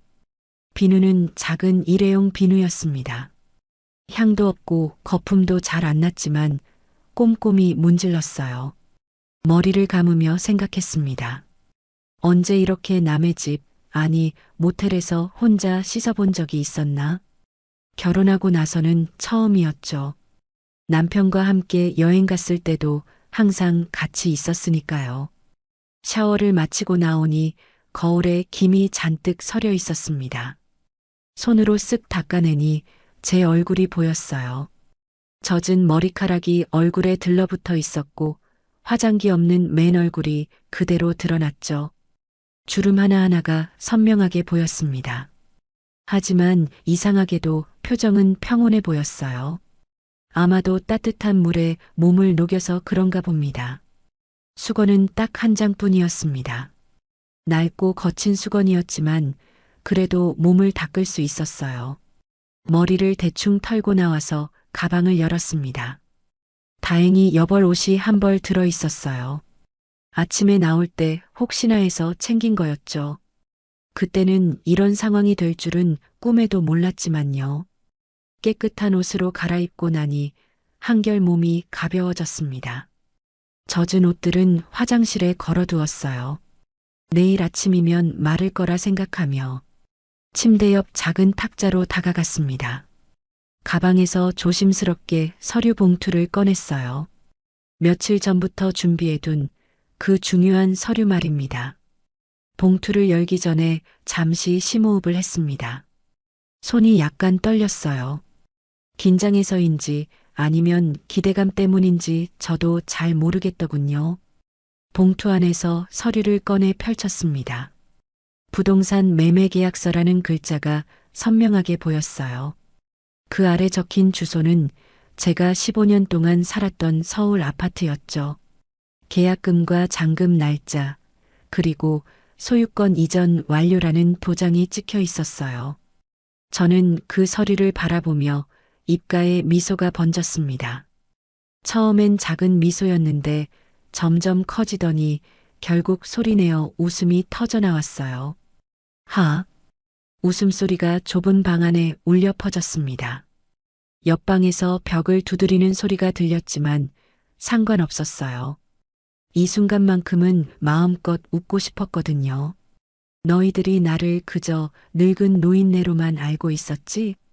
저는 서류를 쓰다듬으며 혼잣말을 했습니다. 목소리에는 승리감이 배어 있었어요. 치매 걸린 할망구, 돈 몇 푼 쥐어주면 고분고분할 줄 알았나? 너희가 뒤에서 수군거릴 때마다, 나를 투명인간 취급할 때마다 난 다 듣고 있었어. 다 보고 있었다고. 서류를 다시 봉투에 넣으며 계속 중얼거렸습니다. 너희가 나를 버린 게 아니야. 내가 너희를 버린 거야. 내가 먼저 손을 놓은 거라고. 침대에 기대앉아 천장을 바라봤습니다. 낡은 천장에는 물 얼룩이 군데군데 있었지만 그것마저도 지금은 아름다워 보였어요. 자유롭다는 게 이런 기분이구나 싶었죠. 15년이야, 15년. 그 긴 세월 동안 얼마나 참고 살았는지 너희는 모를 거야. 그때 문득 3개월 전 일이 떠올랐습니다. 그날은 제 생일이었어요. 3개월 전 제 70번째 생일날이었습니다. 아침부터 부엌에서 미역국을 끓이고 있었어요. 혼자 먹을 거지만 그래도 생일엔 미역국을 먹어야 한다는 생각에 정성껏 준비했죠.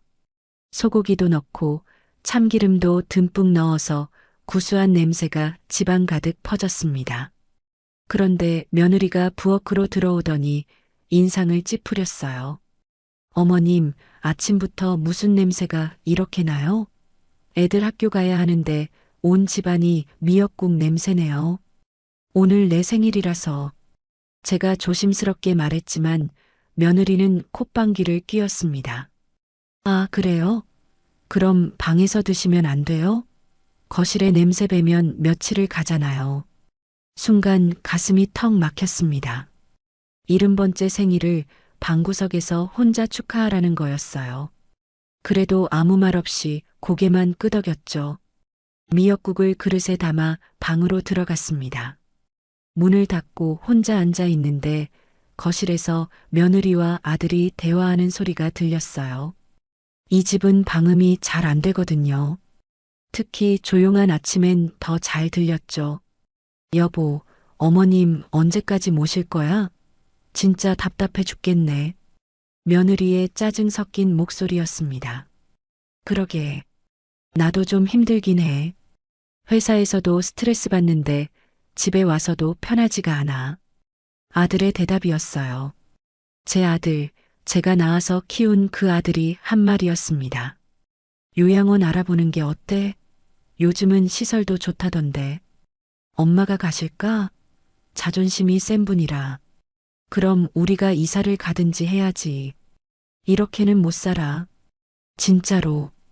그 순간 제 손에 들린 숟가락이 떨어졌습니다. 뜨거운 미역국이 무릎에 쏟아졌지만 아픈 줄도 몰랐어요. 가슴이 찢어지는 것 같았거든요.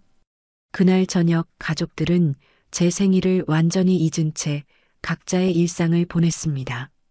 아들은 회식이 있다며 나갔고 며느리는 드라마를 보며 과자를 먹고 있었어요.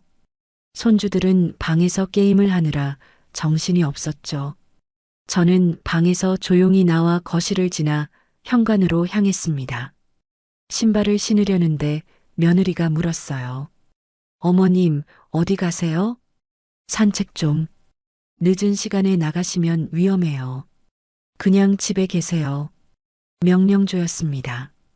마치 어린아이 다루듯이 말하더군요. 하지만 저는 그냥 나왔어요. 더는 그 집에 있고 싶지 않았거든요. 동네를 한 바퀴 돌며 생각했습니다. 언제부터 이렇게 됐을까? 언제부터 나는 이 집에서 천덕꾸러기가 됐을까? 남편이 세상을 떠난 후부터였나? 아니면 며느리가 들어온 후부터였나? 공원 벤치에 앉아 밤하늘을 올려다봤어요. 별이 몇 개 보였습니다. 문득 남편 생각이 났어요. 살아계셨다면 여보, 생일 축하해. 우리 맛있는 거 먹으러 가자라고 했겠죠. 눈물이 났지만 닦지 않았습니다. 흐르는 대로 두었어요. 집으로 돌아오니 거실불이 꺼져 있었습니다. 모두 자러 간 모양이었어요. 부엌에 가보니 제가 아침에 끓인 미역국 냄비가 싱크대에 엎어져 있었습니다. 다 버린 거였어요. 그날 밤 저는 결심했습니다. 더는 이렇게 살 수 없다고, 뭔가 변화가 필요하다고. 그 다음 날부터 저는 조용히 준비를 시작했습니다. 먼저 통장을 정리했어요. 남편이 남겨준 돈, 그동안 모아둔 돈, 다 합치니 꽤 되더군요. 하지만 그것만으론 부족했습니다. 새로운 삶을 시작하려면 더 큰 자금이 필요했어요. 그때 집이 떠올랐습니다. 이 집, 제 이름으로 되어 있는 이 아파트 말이에요. 시세를 알아보니 생각보다 많이 올랐더군요. 15년 전 입주할 때보다 거의 3배가 됐어요. 하지만 집을 파는 건 쉬운 결정이 아니었습니다. 아들 가족이 살고 있는 집이니까요. 그래도 더는 참을 수 없었어요. 일주일 뒤 저는 동네 부동산을 찾아갔습니다. 혼자서 아무도 모르게요. 어서 오세요, 어르신. 뭘 도와드릴까요? 젊은 남자 직원이 반갑게 맞아주었습니다. 저 집을 좀 팔고 싶은데요. 아, 매도를 원하시는군요. 어디 아파트신가요? 주소를 알려주니 직원의 눈이 반짝였어요. 아, 거기요. 요즘 그 단지 시세가 아주 좋습니다. 혹시 금매로 내놓으실 건가요? 금매요? 시세보다 조금 싸게 빨리 파시는 거요. 보통 한 달 안에 계약 가능합니다. 한 달. 그 정도면 충분했어요. 아들과 며느리가 눈치채기 전에 모든 걸 끝낼 수 있을 것 같았죠. 그럼 서류는 뭐가 필요한가요? 등기부등본, 인감증명서, 주민등록 초본이 필요합니다. 그리고 신분증도요. 혼자 와도 되나요? 가족동의 같은 건? 아니요. 어르신 명의로 되어 있으면 어르신 혼자 결정하실 수 있습니다. 그 말을 듣고 안심이 됐어요. 다행히 이 집은 온전히 제 이름으로 되어 있었거든요. 남편이 돌아가시기 전에 당신 이름으로 해둬야 안전해라며 명의를 넘겨주신 거였죠. 그럼 일단 매물로 올려주세요. 비공개로요. 비공개 매물이요? 인터넷에 안 올리고 직접 소개하는 걸 말씀하시는 건가요? 네, 그렇게 해주세요. 조용히 처리하고 싶어서요. 직원이 고개를 끄덕였습니다. 뭔가 사정이 있구나 싶었던 모양이에요. 알겠습니다. 그럼 내일 서류 가져오시면 바로 진행하겠습니다. 다음 날 저는 필요한 서류를 모두 챙겨 다시 부동산을 찾았습니다. 주민센터에 가서 서류를 떼는 것도 조심스러웠어요. 혹시 아는 사람을 만날까봐 모자를 눌러 쓰고 갔죠. 다행히 아무도 만나지 않았습니다. 부동산에서 계약서를 작성하는 동안 손이 떨렸어요. 어르신, 괜찮으세요? 안색이 안 좋아 보이시는데. 아, 네. 괜찮아요. 그냥 좀 떨려서요. 큰 결정이시니까요. 그래도 좋은 가격에 나가실 거예요. 요즘 이 단지 인기가 많거든요. 며칠 뒤 매수자가 나타났습니다. 신혼부부였어요. 아파트를 보러 왔을 때 저는 일부러 외출했죠. 아들과 며느리도 직장에 가고 없을 시간을 골라서 진행했습니다. 부동산에서 전화가 왔어요. 어르신, 계약하고 싶다고 합니다. 조건도 다 맞춰주신대요. 그래요? 잘 됐네요. 계약은 언제 하실 수 있으세요? 내일 오후면 될까요? 네, 그럼 내일 이 시에 사무실에서 뵙겠습니다. 계약 당일. 저는 오전부터 긴장이 됐어요. 아들이 출근하는 걸 확인하고 며느리도 나간 걸 확인한 후에야 외출 준비를 했습니다. 부동산 사무실에 도착하니 신혼부부가 먼저 와 있었습니다. 서로 인사를 나누고 자리에 앉았어요. 안녕하세요, 어르신. 좋은 집을 주셔서 감사합니다. 젊은 남자가 공손하게 인사했어요. 옆에 여자도 밝게 웃으며 고개를 숙였죠. 저희가 첫 집이라서 정말 신중하게 골랐는데 어르신 집이 제일 마음에 들었어요. 그 말을 들으니 마음이 복잡했습니다. 이 집에서 시작될 그들의 새 삶과 끝나게 될 우리 가족의 인연이 교차하는 기분이었어요. 계약서에 도장을 찍는 순간 잠시 망설였습니다. 정말 이래도 되나 싶었어요. 하지만 곧 마음을 다잡았죠. 이미 돌이킬 수 없는 강을 건넌 거라고. 계약금은 바로 입금해드리겠습니다. 네, 감사합니다. 그런데 어르신, 이사는 언제 가실 예정이세요?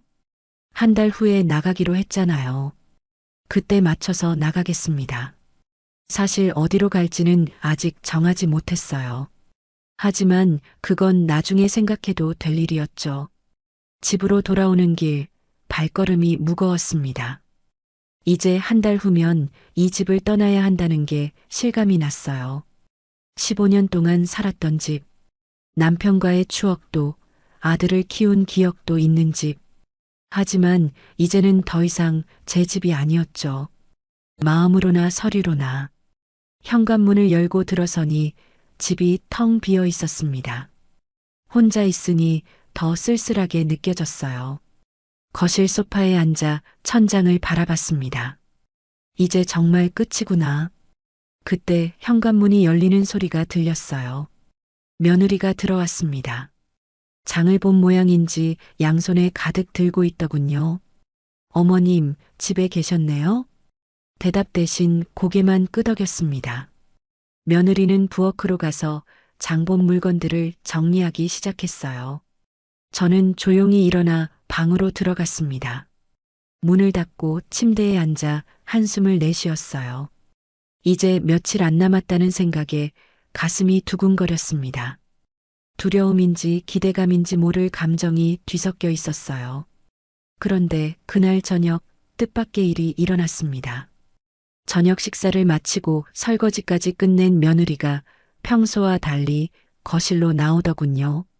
어머님, 차 한잔 하실래요? 순간 귀를 의심했습니다. 15년 동안 한 번도 차를 타준 적이 없던 며느리가 갑자기 이런 제안을 하다니요. 그래. 당황스러웠지만 거절할 이유는 없었죠. 며느리가 부엌에서 차를 타오는 동안 저는 불안한 마음에 가만히 앉아 있을 수가 없었습니다. 무슨 일이 있는 걸까? 혹시 내가 또 뭘 잘못했나? 잠시 후 며느리가 쟁반에 차를 2잔 들고 왔습니다. 제 앞에 조심스럽게 찻잔을 내려놓더니 자기도 맞은편에 앉았어요. 그런데 표정이 어색했습니다. 억지로 미소를 짓는 것 같았어요. 어머님, 그동안 제가 너무 못해드린 것 같아서 갑작스러운 사과에 더 당황스러웠습니다. 아니다. 괜찮아. 사실 준호 씨랑 상의를 했는데요. 며느리가 찻잔을 들었다 놨다 하며 말을 이었습니다. 어머님도 답답하실 것 같아서 여행이라도 한번 가시면 어떨까 해서요. 여행? 네, 저희랑 같이요. 가족 여행이요. 그 단어가 낯설게 느껴졌습니다. 결혼하고 손주들 어렸을 때 몇 번 간 게 전부였는데 그것도 제가 짐 봐주고 애들 돌보느라 정신없었던 기억뿐이었죠. 갑자기 왜? 그냥 저희가 너무 소홀했던 것 같아서요. 어머님도 바람 쐬시면 좋잖아요. 며느리가 평소보다 높은 톤으로 말했습니다. 그때 아들이 방에서 나왔습니다. 타이밍이 너무 절묘했어요. 마치 문 뒤에서 기다리고 있다가 나온 것처럼요. 아, 엄마. 수진이가 여행 이야기했어요? 응. 좋은 생각 같은데요. 엄마도 맨날 집에만 계시니까 답답하실 것 같고, 아들이 며느리 옆에 앉으며 말했습니다.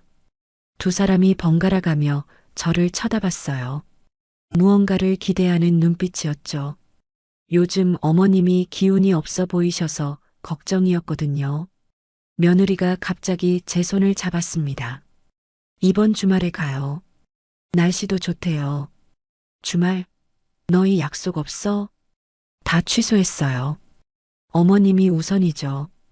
아들의 말에 뭔가 이상했습니다. 골프 약속을 취소한다고? 며느리도 친정 가는 걸 미룬다고? 어디로 가려고? 공기 좋은 곳으로요. 제가 알아봤는데 정말 좋은 곳이 있대요. 조용하고 한적하고. 며느리가 열심히 설명했지만 구체적인 장소는 말하지 않았습니다. 숙소도 다 예약했어요. 어머님은 그냥 편한 옷만 챙기시면 돼요. 그래.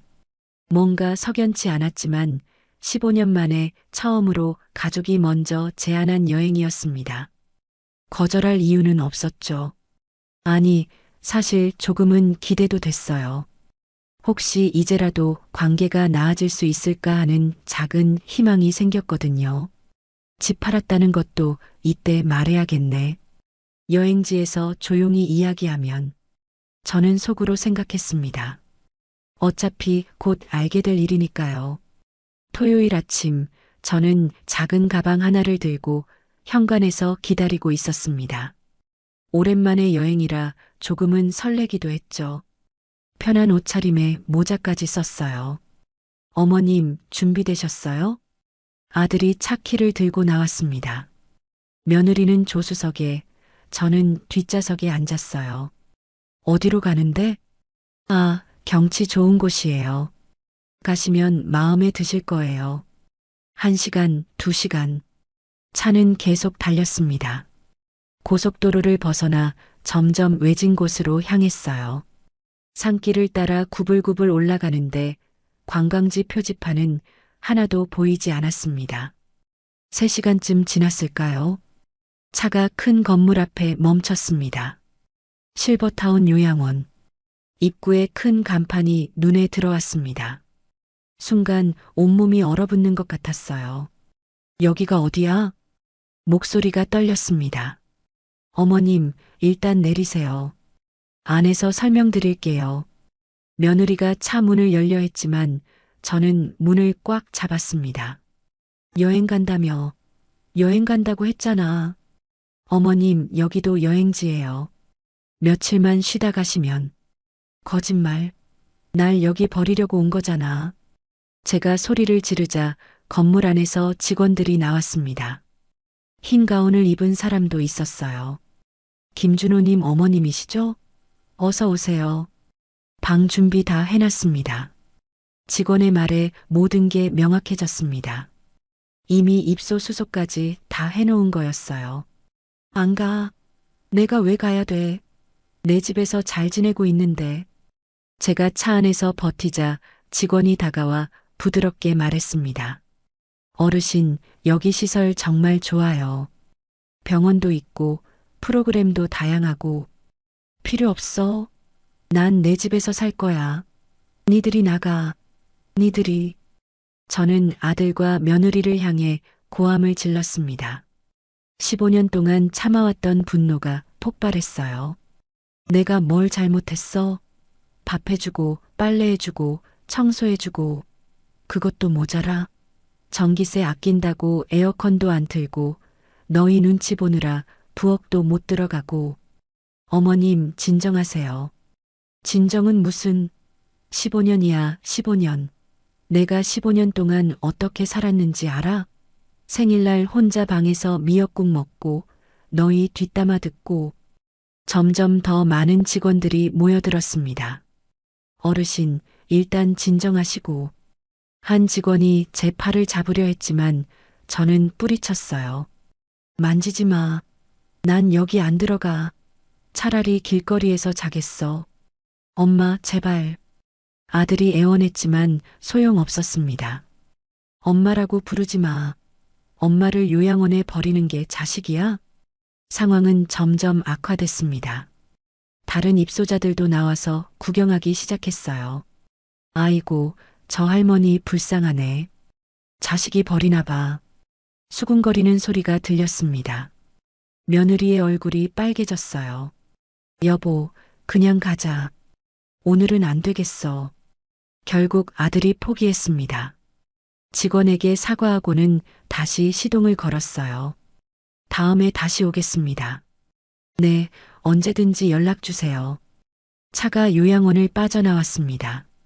돌아오는 길, 차 안은 무거운 침묵으로 가득했어요. 저는 뒷좌석에서 조용히 울었습니다. 소리 없이 그들이 눈치채지 못하게. 창밖으로 스쳐 지나가는 풍경이 흐릿하게 보였어요. 1시간쯤 달렸을까요? 고속도로 휴게소가 나타났습니다. 잠깐 쉬었다 가자. 아들이 차를 휴게소로 향했습니다. 주차장에 차를 세우더니 룸미러로 저를 봤어요. 어머님, 화장실 다녀오세요. 화장실을 다녀와서 주차장으로 돌아왔을 때 차가 없었습니다. 빗물에 젖은 아스팔트 위에 타이어 자국만 희미하게 남아 있었죠. 준호야. 소리쳤지만 아무도 대답하지 않았습니다. 그들은 저를 버리고 간 거였어요. 요양원에 못 버리니까 휴게소에 버린 거였습니다. 70년 인생에서 가장 비참한 순간이었어요. 하지만 동시에 이상하게도 마음 한구석이 시원했습니다. 이제 정말 끝이구나. 더 이상 미련도 기대도 없다. 젖은 옷을 부여잡고 일어섰습니다. 이제 정말로 새로운 시작이었습니다. 어머니를 휴게소에 버리고 온 아들과 며느리는 넓은 집에 둘만 남아 있었습니다. 차에서 내린 순간부터 두 사람의 표정이 확연히 달라졌어요. 현관문을 열고 들어서자 며느리가 먼저 크게 한숨을 내쉬었습니다. 마치 오랫동안 참았던 숨을 이제야 제대로 쉬는 것처럼요. 아들도 넥타이를 풀어헤치며 어깨를 으쓱거렸죠. 집안 공기마저 다르게 느껴지는 듯 했습니다. 에어컨 틀까? 아들이 리모컨을 집어들며 물었습니다. 며느리가 고개를 끄덕였어요. 시원한 바람이 나오자 두 사람은 거실 소파에 털썩 주저앉았습니다. 나란히 앉아서 냉장고에서 꺼내온 음료캔을 따며 서로 얼굴을 마주봤죠. 캔을 따는 소리가 유독 크게 들렸어요. 후, 이제야 속이 다 시원하다. 어머니, 드디어 나갔네. 며느리가 시원한 음료를 한 모금 들이켜며 씩 웃었습니다. 그동안 억눌러왔던 감정이 한꺼번에 터져 나오는 것 같았어요. 손으로 목덜미를 문지르며 고개를 좌우로 돌렸죠. 아들도 고개를 끄덕이며 웃음을 보였습니다. 며칠 만에 보는 편안한 표정이었어요. 그러게. 이제 애들 방도 넓게 쓰겠네. 이젠 우리 집 같아졌다. 맞아, 맞아. 애들도 이제 마음 편히 친구들 데려올 수 있고. 며느리가 손뼉을 치며 맞장구 쳤습니다. 그러고 보니 최근 몇 달 동안은 아이들 친구들이 집에 오는 일이 거의 없었죠. 할머니 눈치를 보느라 아이들도 조심스러워 했거든요. 며느리는 신이 나서 거실을 천천히 둘러봤습니다.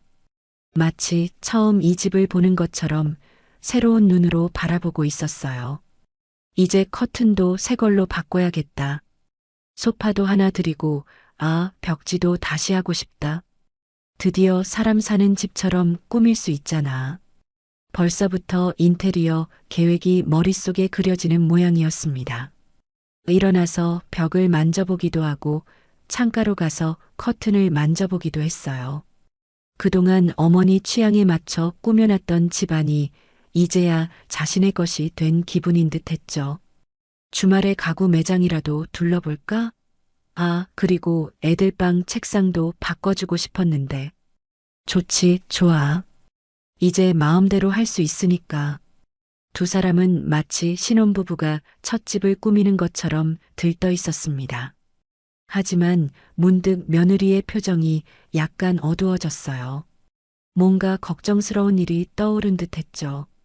설마 집까지 다시 찾아오시진 않겠지? 목소리에 약간의 불안감이 묻어났습니다. 혹시나 하는 마음에 남편을 바라봤어요. 아들이 손을 휘저으며 대답했습니다. 에이, 설마. 반겨주는 사람도 없는데 여길 어떻게 오겠어. 이모댁을 가든 친구 집을 가든 갈 곳은 많아. 걱정 안 해도 돼. 말은 그렇게 했지만 사실 아들도 순간적으로 같은 생각을 했었어요. 하지만 곧 고개를 저었죠. 어머니도 자존심이 있으실 텐데 이런 상황에서 다시 돌아올 리는 없다고 스스로를 납득시켰습니다. 그래도 혹시나 해서 며느리가 중얼거렸지만 곧 다시 밝은 표정을 지었어요. 부정적인 생각은 떨쳐버리고 싶었거든요. 자, 그럼 오늘 저녁은 뭐 먹을까? 오랜만에 우리끼리 먹는 건데 맛있는 거 시켜 먹자. 치킨? 아니면 중국집? 치킨 좋지. 애들도 좋아할 거고. 두 사람의 얼굴에 번진 웃음은 그러나 그리 오래가지 못했습니다.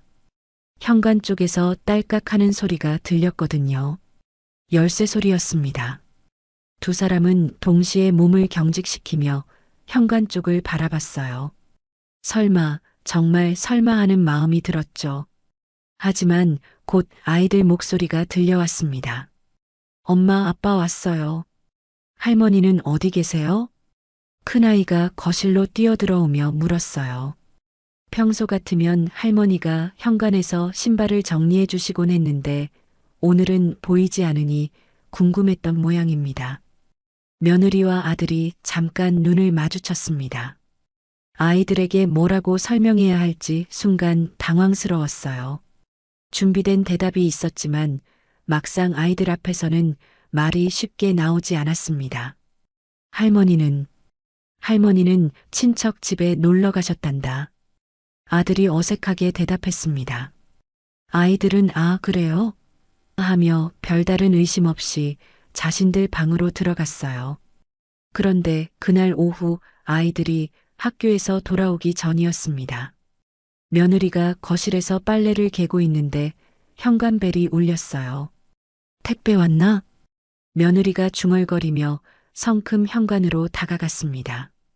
문을 열어보니 택배 기사가 아니라 우체부 아저씨가 서 계셨어요. 손에는 작은 흰 봉투 하나를 들고 계셨죠. 등기우편입니다. 여기 사인 좀 해주세요. 아, 네. 며느리가 서명을 하고 봉투를 받아들었습니다. 발신인을 보니 낯선 법무법인 이름이 적혀 있었어요. 뭔가 불길한 느낌이 들었죠. 이런 종류의 우편은 보통 좋은 소식을 담고 있지 않다는 걸 경험으로 알고 있었거든요.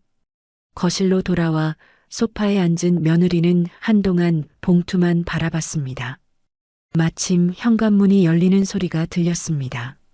남편이 일찍 퇴근한 모양이었어요. 여보, 이거 좀 봐. 며느리가 봉투를 내밀었습니다. 아들도 발신인을 보더니 표정이 굳어졌어요. 아들이 조심스럽게 봉투를 뜯는 순간 그의 얼굴이 순식간에 굳어졌습니다. 편지지를 펼치고 첫 줄을 읽자마자 손이 미세하게 떨리기 시작했어요. 며느리가 불안해하며 다가와 함께 읽더니 목소리가 떨렸습니다. 이게 뭐야? 퇴거 통보라고? 집이 이미 팔렸다고? 아들은 눈을 크게 뜨며 봉투를 다시 확인했습니다. 혹시 잘못 배달된 게 아닌가 싶어서요. 하지만 주소도 맞고 수신인 이름도 정확했어요. 글자 하나하나를 더듬어 읽어보니 손이 덜덜 떨렸습니다. 말도 안 돼. 이 집은 엄마 이름으로 돼 있었는데 어떻게? 당신 설마 어머님이?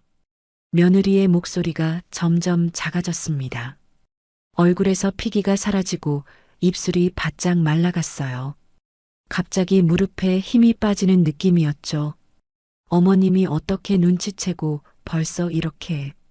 아? 당신이 어떻게 좀 해봐. 아들이잖아. 며느리의 목소리가 높아졌습니다. 당황과 분노가 섞여 있었어요. 이런 상황에서 남편이 너무 무력해 보였거든요. 아, 엄마를 버린 자식이 전화한다고 받겠냐? 아들도 화가 나서 소리쳤습니다. 하지만 목소리 끝에는 절망이 배어 있었어요. 그러게 내가 이거 하지 말라고 했지. 네가 먼저 하자고 했잖아. 두 사람의 말다툼은 식을 줄 몰랐습니다. 평소에는 참아왔던 서로에 대한 불만들이 이 순간 터져나왔어요. 목소리가 점점 커졌죠. 그때 복도에서 수군거리는 소리가 들려왔습니다. 이웃집 사람들이 나와서 구경하고 있는 모양이었어요. 에이 쯧쯧, 어찌 부모 버리고 온 게 자랑이라고. 멍청하면 몸이 고생한다더니 몸이. 벽 너머로 들려오는 이웃들의 수군거림에 두 사람은 더욱 절망스러워졌습니다. 동네에 소문이 다 퍼진 모양이었어요. 아들은 주저앉듯 소파에 몸을 던졌습니다. 손에 쥔 봉투가 바닥으로 떨어지며 파삭 소리를 냈어요. 머릿속이 하얘졌습니다. 이제 어떻게 해야 할지 감이 오지 않았죠. 두 사람은 서로를 바라보며 얼어붙었습니다. 방금 전까지의 웃음과 들뜸은 순식간에 사라졌어요. 현실은 그들이 생각했던 것보다 훨씬 가혹했습니다. 나는 고향행 기차에 몸을 맡기고 있었습니다. 새벽 첫 차를 탄 터라 좌석을 고르는 여유가 있었죠. 창가 자리에 앉아 가방을 무릎 위에 올려놓았습니다. 창밖으로는 빗줄기에 씻긴 들판이 스쳐 지나갔습니다. 어젯밤부터 내린 비 때문인지 논두렁에는 고인 빗물이 반짝거렸고 철길 옆 풀들은 바람에 젖어 고개를 푹 숙이고 있었어요. 이제 정말 새로운 시작이구나 하는 생각이 들었습니다. 서울에서의 그 모든 일들이 마치 남의 이야기처럼 멀게 느껴졌어요. 이제야 내 자리로 돌아가는구나. 나는 속으로 그렇게 중얼거렸습니다. 가슴 깊은 곳에서 뭔가 따뜻한 것이 올라오는 느낌이었어요. 지난 몇 년간의 힘겨운 시간들이 주마등처럼 스쳐갔습니다. 서울에서의 치열했던 일상, 아이들과의 갈등, 그리고 결국 혼자가 된 외로움까지.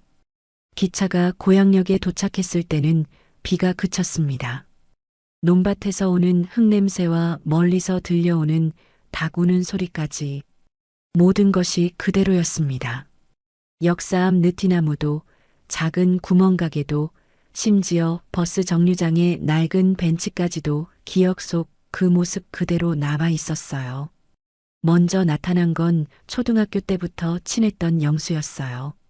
야, 이제야 돌아왔네. 내 얼굴 보기까지 몇 년을 기다린 줄 알아? 영수가 두 손을 잡으며 반겼습니다. 얼굴에는 진심 어린 기쁨이 가득했어요. 그의 손이 예전보다 거칠어진 게 느껴졌습니다. 농사일을 하느라 그랬겠죠. 미안해, 영수야. 그동안 연락도 제대로 못했네. 무슨 소리야? 힘든 일 있을 때는 누구나 그런 거지. 이제라도 잘 왔다. 뒤이어 순이도 나타났습니다. 중학교 때 같은 반이었던 친구였죠. 얼마나 마음고생했어. 소문 다 들었어. 순이가 내 어깨를 두드리며 눈가를 훔쳤습니다. 그녀의 목소리에는 오랜 친구만이 가질 수 있는 따뜻한 위로가 담겨 있었어요. 나도 모르게 코끝이 시큰해졌습니다. 이런 진짜 마음을 받아보는 게 얼마만인지 모르겠더군요. 고생 많이 했구나. 이제 우리가 있으니까 걱정 마. 영수가 내 등을 토닥이며 말했습니다.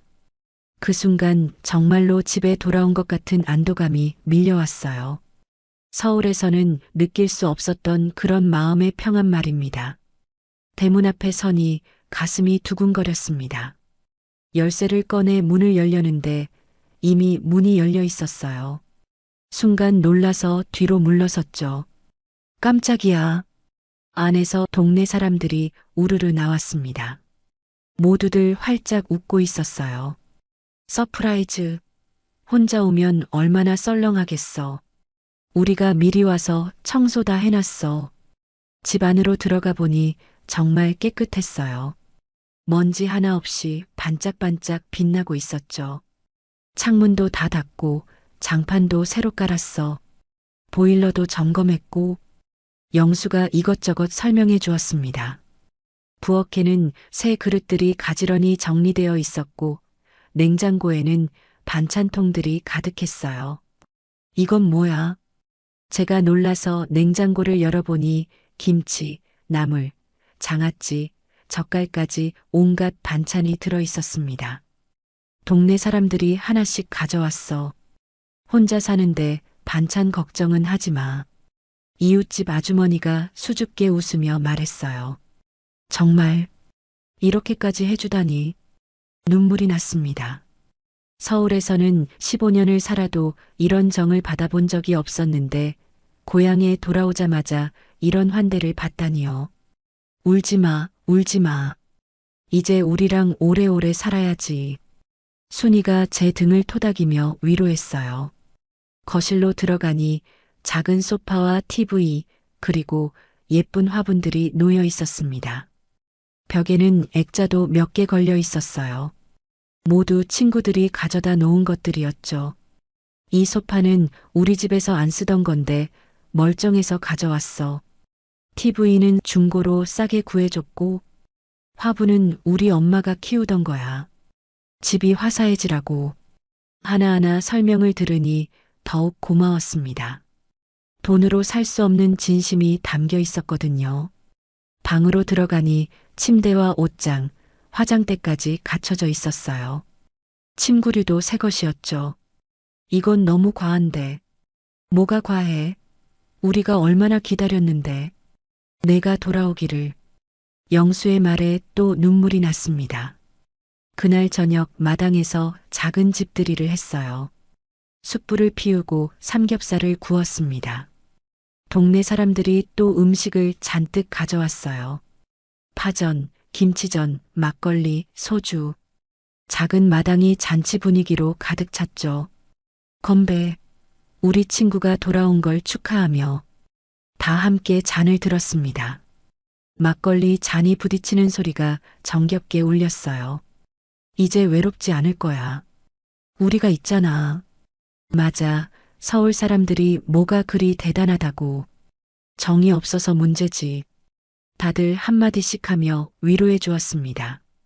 저는 그저 고맙다는 말밖에 할 수 없었어요. 한편 서울의 아들 집은 난리가 났습니다. 어떻게 해? 이제 정말 어떻게 해? 며느리가 소파에 주저앉아 울고 있었어요. 아들은 멍하니 서 있었죠. 내가 전화 더 해볼게. 소용없어. 엄마 목소리 들어봤잖아. 완전히 마음 닫으신 거야. 그럼 우리 진짜 나가야 해? 이 집에서? 계약서에 도장 찍힌 거 봤잖아. 법적으로 우리가 할 수 있는 게 없어. 둘은 망연자실한 표정으로 서로를 바라봤습니다. 애들한테 뭐라고 해? 학교도 옮겨야 하고, 보증금도 없는데 어디로 가? 막막한 현실이 그들을 짓눌렀습니다. 며느리가 갑자기 벌떡 일어났어요. 내가 직접 찾아가서 빌어볼게. 무릎 꿇고라도 빌면 용서해 주시겠지. 어디 계신지도 모르잖아. 고향이겠지. 어디겠어. 마당에서 화분에 물을 주고 있는데 주머니에서 휴대폰이 울렸어요. 화면을 보니 아들이라는 글자가 떴습니다. 드디어 눈치챘구나. 속으로 쓴웃음이 나왔어요. 전화기를 들고 한참을 고민했어요. 받을까 말까? 물뿌리개를 내려놓고 의자에 앉았습니다. 벨소리가 계속 울렸어요. 한 번은 들어줘야겠지. 심호흡을 하고 통화 버튼을 눌렀습니다. 여보세요. 목소리를 최대한 담담하게 했어요. 어디 계세요? 괜찮으세요? 아들의 목소리가 다급했습니다. 평소에 무뚝뚝한 목소리가 아니었어요. 떨리고 있었죠. 잘 지내고 있어. 어떻게 우리한테 이럴 수가 있어요. 집을 팔아버리다니. 우리가 사는 집을. 갑자기 목소리가 높아졌습니다. 분노가 섞여 있었어요. 너희가 사는 집? 그 집은 내 이름으로 된 내 집이었어. 너희는 그저 얹혀 살았을 뿐이지. 그래도 그렇지. 한마디 상의도 없이. 우린 이제 어디서 살아요? 애들 학교도 있는데. 아들의 목소리가 점점 격해졌습니다. 하지만 저는 침착했어요. 이미 예상했던 반응이었거든요. 상해? 나한테 상의한 게 뭐가 있었니? 너희가 나를 휴게소에 버리고 갈 때는 상의했어? 그건 아들의 말이 막혔습니다. 너 내가 뭘로 보이는 거야? 방구석에 처박아 두고 밥이나 얻어먹는 거추장스러운 짐? 엄마, 그게 아니라. 그럼 뭔데? 너희가 뒤에서 하는 말 다 들었어. 엄마 언제까지 모실 거냐고, 요양원 알아보자고. 내 생일날 방에서 혼자 미역국 먹으면서도 참았다. 전기세 아껴야 한다고 에어컨도 못 틀게 하면서도 참았어. 목소리가 점점 차가워졌습니다. 15년간 쌓인 서러움이 하나씩 터져나왔어요. 그런데 휴게소는 너무했잖아. 비 오는 날 우산도 안 주고 그냥 가버리는 게 자식이 할 짓이야? 저희도 어쩔 수 없었어요. 엄마가 너무 어쩔 수 없었다고? 그래, 나도 어쩔 수 없었어. 더는 너희랑 살 수 없었거든. 그때 전화기 너머로 며느리 목소리가 들렸습니다. 어머님, 저예요, 수진이요. 정말 죄송해요. 우리가 잘못했어요. 며느리가 전화기를 뺏은 모양이었어요. 목소리에 울음이 섞여 있었습니다. 이제 와서 죄송하다고? 웃기지 마. 15년 동안 나를 투명인간 취급하더니 이제 와서 무슨 죄송이야. 어머님, 한 번만 용서해 주세요. 다시는 그러지 않을게요. 정말로요. 용서? 내가 뭘 용서해? 너희는 너희 삶을 살고 나는 내 삶을 사는 거야. 이제 남이니까. 남이라니요. 가족이잖아요. 며느리가 울부짖었습니다. 가족? 가족이 휴게소에 버려? 가족이 집 좁다고 구박해? 가족이 생일날 혼자 방에서 밥 먹게 해? 침묵이 흘렀습니다. 며느리의 흐느끼는 소리만 들렸어요. 다시 아들이 전화를 받았습니다. 엄마, 제발. 우리 잘못 알았어요. 다시 집으로 와주세요. 아니, 우리가 모시러 갈게요. 어디 계세요? 집? 무슨 집? 너희 집은 이제 없어. 한 달 안에 나가야 할걸? 그럼 우리 보고 어떻게 하라고요? 내가 알 바 아니야. 너희가 알아서 해. 나도 휴게소에서 혼자 알아서 했으니까. 엄마, 그리고 한 가지 더 말해줄게. 너희가 나를 버린 게 아니야. 내가 너희를 버린 거야. 내가 먼저 손을 놓은 거라고. 엄마, 제발. 이제 그만하자. 앞으로 연락하지 마. 너희는 너희대로 잘 살고 나는 나대로 잘 살게. 엄마, 엄마. 전화를 끊었습니다. 아들이 다시 전화를 걸었지만 받지 않았어요. 3번, 4번. 계속 전화가 왔지만 무시했습니다. 휴대폰을 무음으로 바꾸고 다시 화분에 물을 주기 시작했어요. 이상하게도 마음이 후련했습니다. 15년 동안 가슴에 담아뒀던 말들을 다 쏟아낸 기분이었어요. 눈물도 나지 않았습니다. 그저 시원했을 뿐이었죠. 저녁 무렵 순이가 찾아왔어요. 뭐하고 있었어? 화분에 물 주고 있었지. 표정이 좋아 보이네. 무슨 좋은 일 있어? 순이가 제 얼굴을 자세히 들여다봤습니다. 응, 오늘 묵은 체중이 확 내려간 것 같아. 그래, 잘 됐네. 참 마을 사람들끼리 놀러 간다는데 너도 갈래? 좋지, 같이 가자. 우리는 마당에 앉아 차를 마시며 이런저런 이야기를 나눴어요. 해가 지고 저녁 노을이 하늘을 붉게 물들였습니다. 우리는 작은 관광버스를 빌리기로 했습니다. 동네 사람들이 김밥, 떡, 막걸리를 챙겨왔습니다. 순이가 새벽부터 일어나 김밥을 10줄이나 말았다고 하더군요. 영수 아내는 손수 빚은 인절미를 큰 통에 가져왔고 이웃집 할머니는 집에서 당금주 2병을 조심스럽게 들고 나타났어요. 이거 우리 남편이 담근 거야. 맛있다고 소문났어. 할머니가 자랑스럽게 말씀하시는 모습을 보니 마음이 따뜻해졌습니다. 이런 게 진짜 인심이구나 싶었어요. 버스에 하나둘 올라타니 모두 15명 정도 됐습니다. 나이 지긋한 분들부터 젊은 부부까지 우리 동네의 정다운 얼굴들이었어요. 버스가 출발하자마자 라디오를 틀었습니다. 옛 노래가 흘러나오기 시작했어요. 이미자의 동백아가씨였나? 그 익숙한 멜로디가 버스 안을 가득 채웠습니다. 어머, 이 노래 좋아하는데. 순이가 손뼉을 치기 시작했어요. 그러자 자연스럽게 옆 사람도 그 다음 사람도 박수를 치기 시작했습니다. 누군가 박수를 치자 다 같이 손뼉을 맞추며 따라 불렀습니다. 가사를 다 기억하지 못해도 흥얼거리는 소리만으로도 충분했어요. 버스 안이 금세 콘서트장처럼 변했습니다. 창밖으로는 고향의 풍경이 차례대로 펼쳐졌습니다. 봄볕을 받은 보리밭이 파랗게 물결치고 저 멀리 산등성이에는 진달래가 분홍빛 구름처럼 피어 있었어요. 30년 전이나 지금이나 변하지 않은 그 아름다운 모습이었습니다. 서울서 살다 와도 우리가 제일이지? 옆자리에 앉은 영수가 창밖을 가리키며 웃으며 말했습니다. 그의 목소리에는 고향에 대한 자부심이 가득했어요. 나는 고개를 끄덕였습니다. 정말 그런 것 같았거든요. 그래, 사람 사는 건 결국 이 맛이지. 서울에서 느껴보지 못했던 이런 정겨운 분위기 말입니다. 돈으로는 살 수 없는 진짜 행복이었어요. 나는 그 속에서 처음으로 마음이 편안히 풀리는 걸 느꼈습니다. 가슴 깊은 곳에 꽁꽁 얼어붙어 있던 무언가가 따뜻하게 녹아내리는 기분이었어요.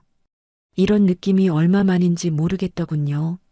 물론 아들과 며느리의 얼굴이 떠오르지 않는 건 아니었습니다. 문득문득 그들 생각이 나면서 가슴 한구석이 저려오기도 했어요. 하지만 더는 전처럼 아프지 않았습니다. 원망도 분노도 많이 가라앉았어요. 이제는 그저 안타까운 마음이 더 컸습니다. 내 옆에는 함께 웃고 노래하는 사람들이 있었고 앞으로의 날들을 함께할 동무들이 있었습니다. 이들과 함께라면 남은 인생도 충분히 의미 있게 보낼 수 있을 것 같았어요. 외롭지 않을 것 같았습니다. 나는 창밖을 바라보며 조용히 중얼거렸습니다. 이제 정말 집에 왔구나. 세상은 이렇게 넓고 화창한데 나만 우물 안에서 살았구나.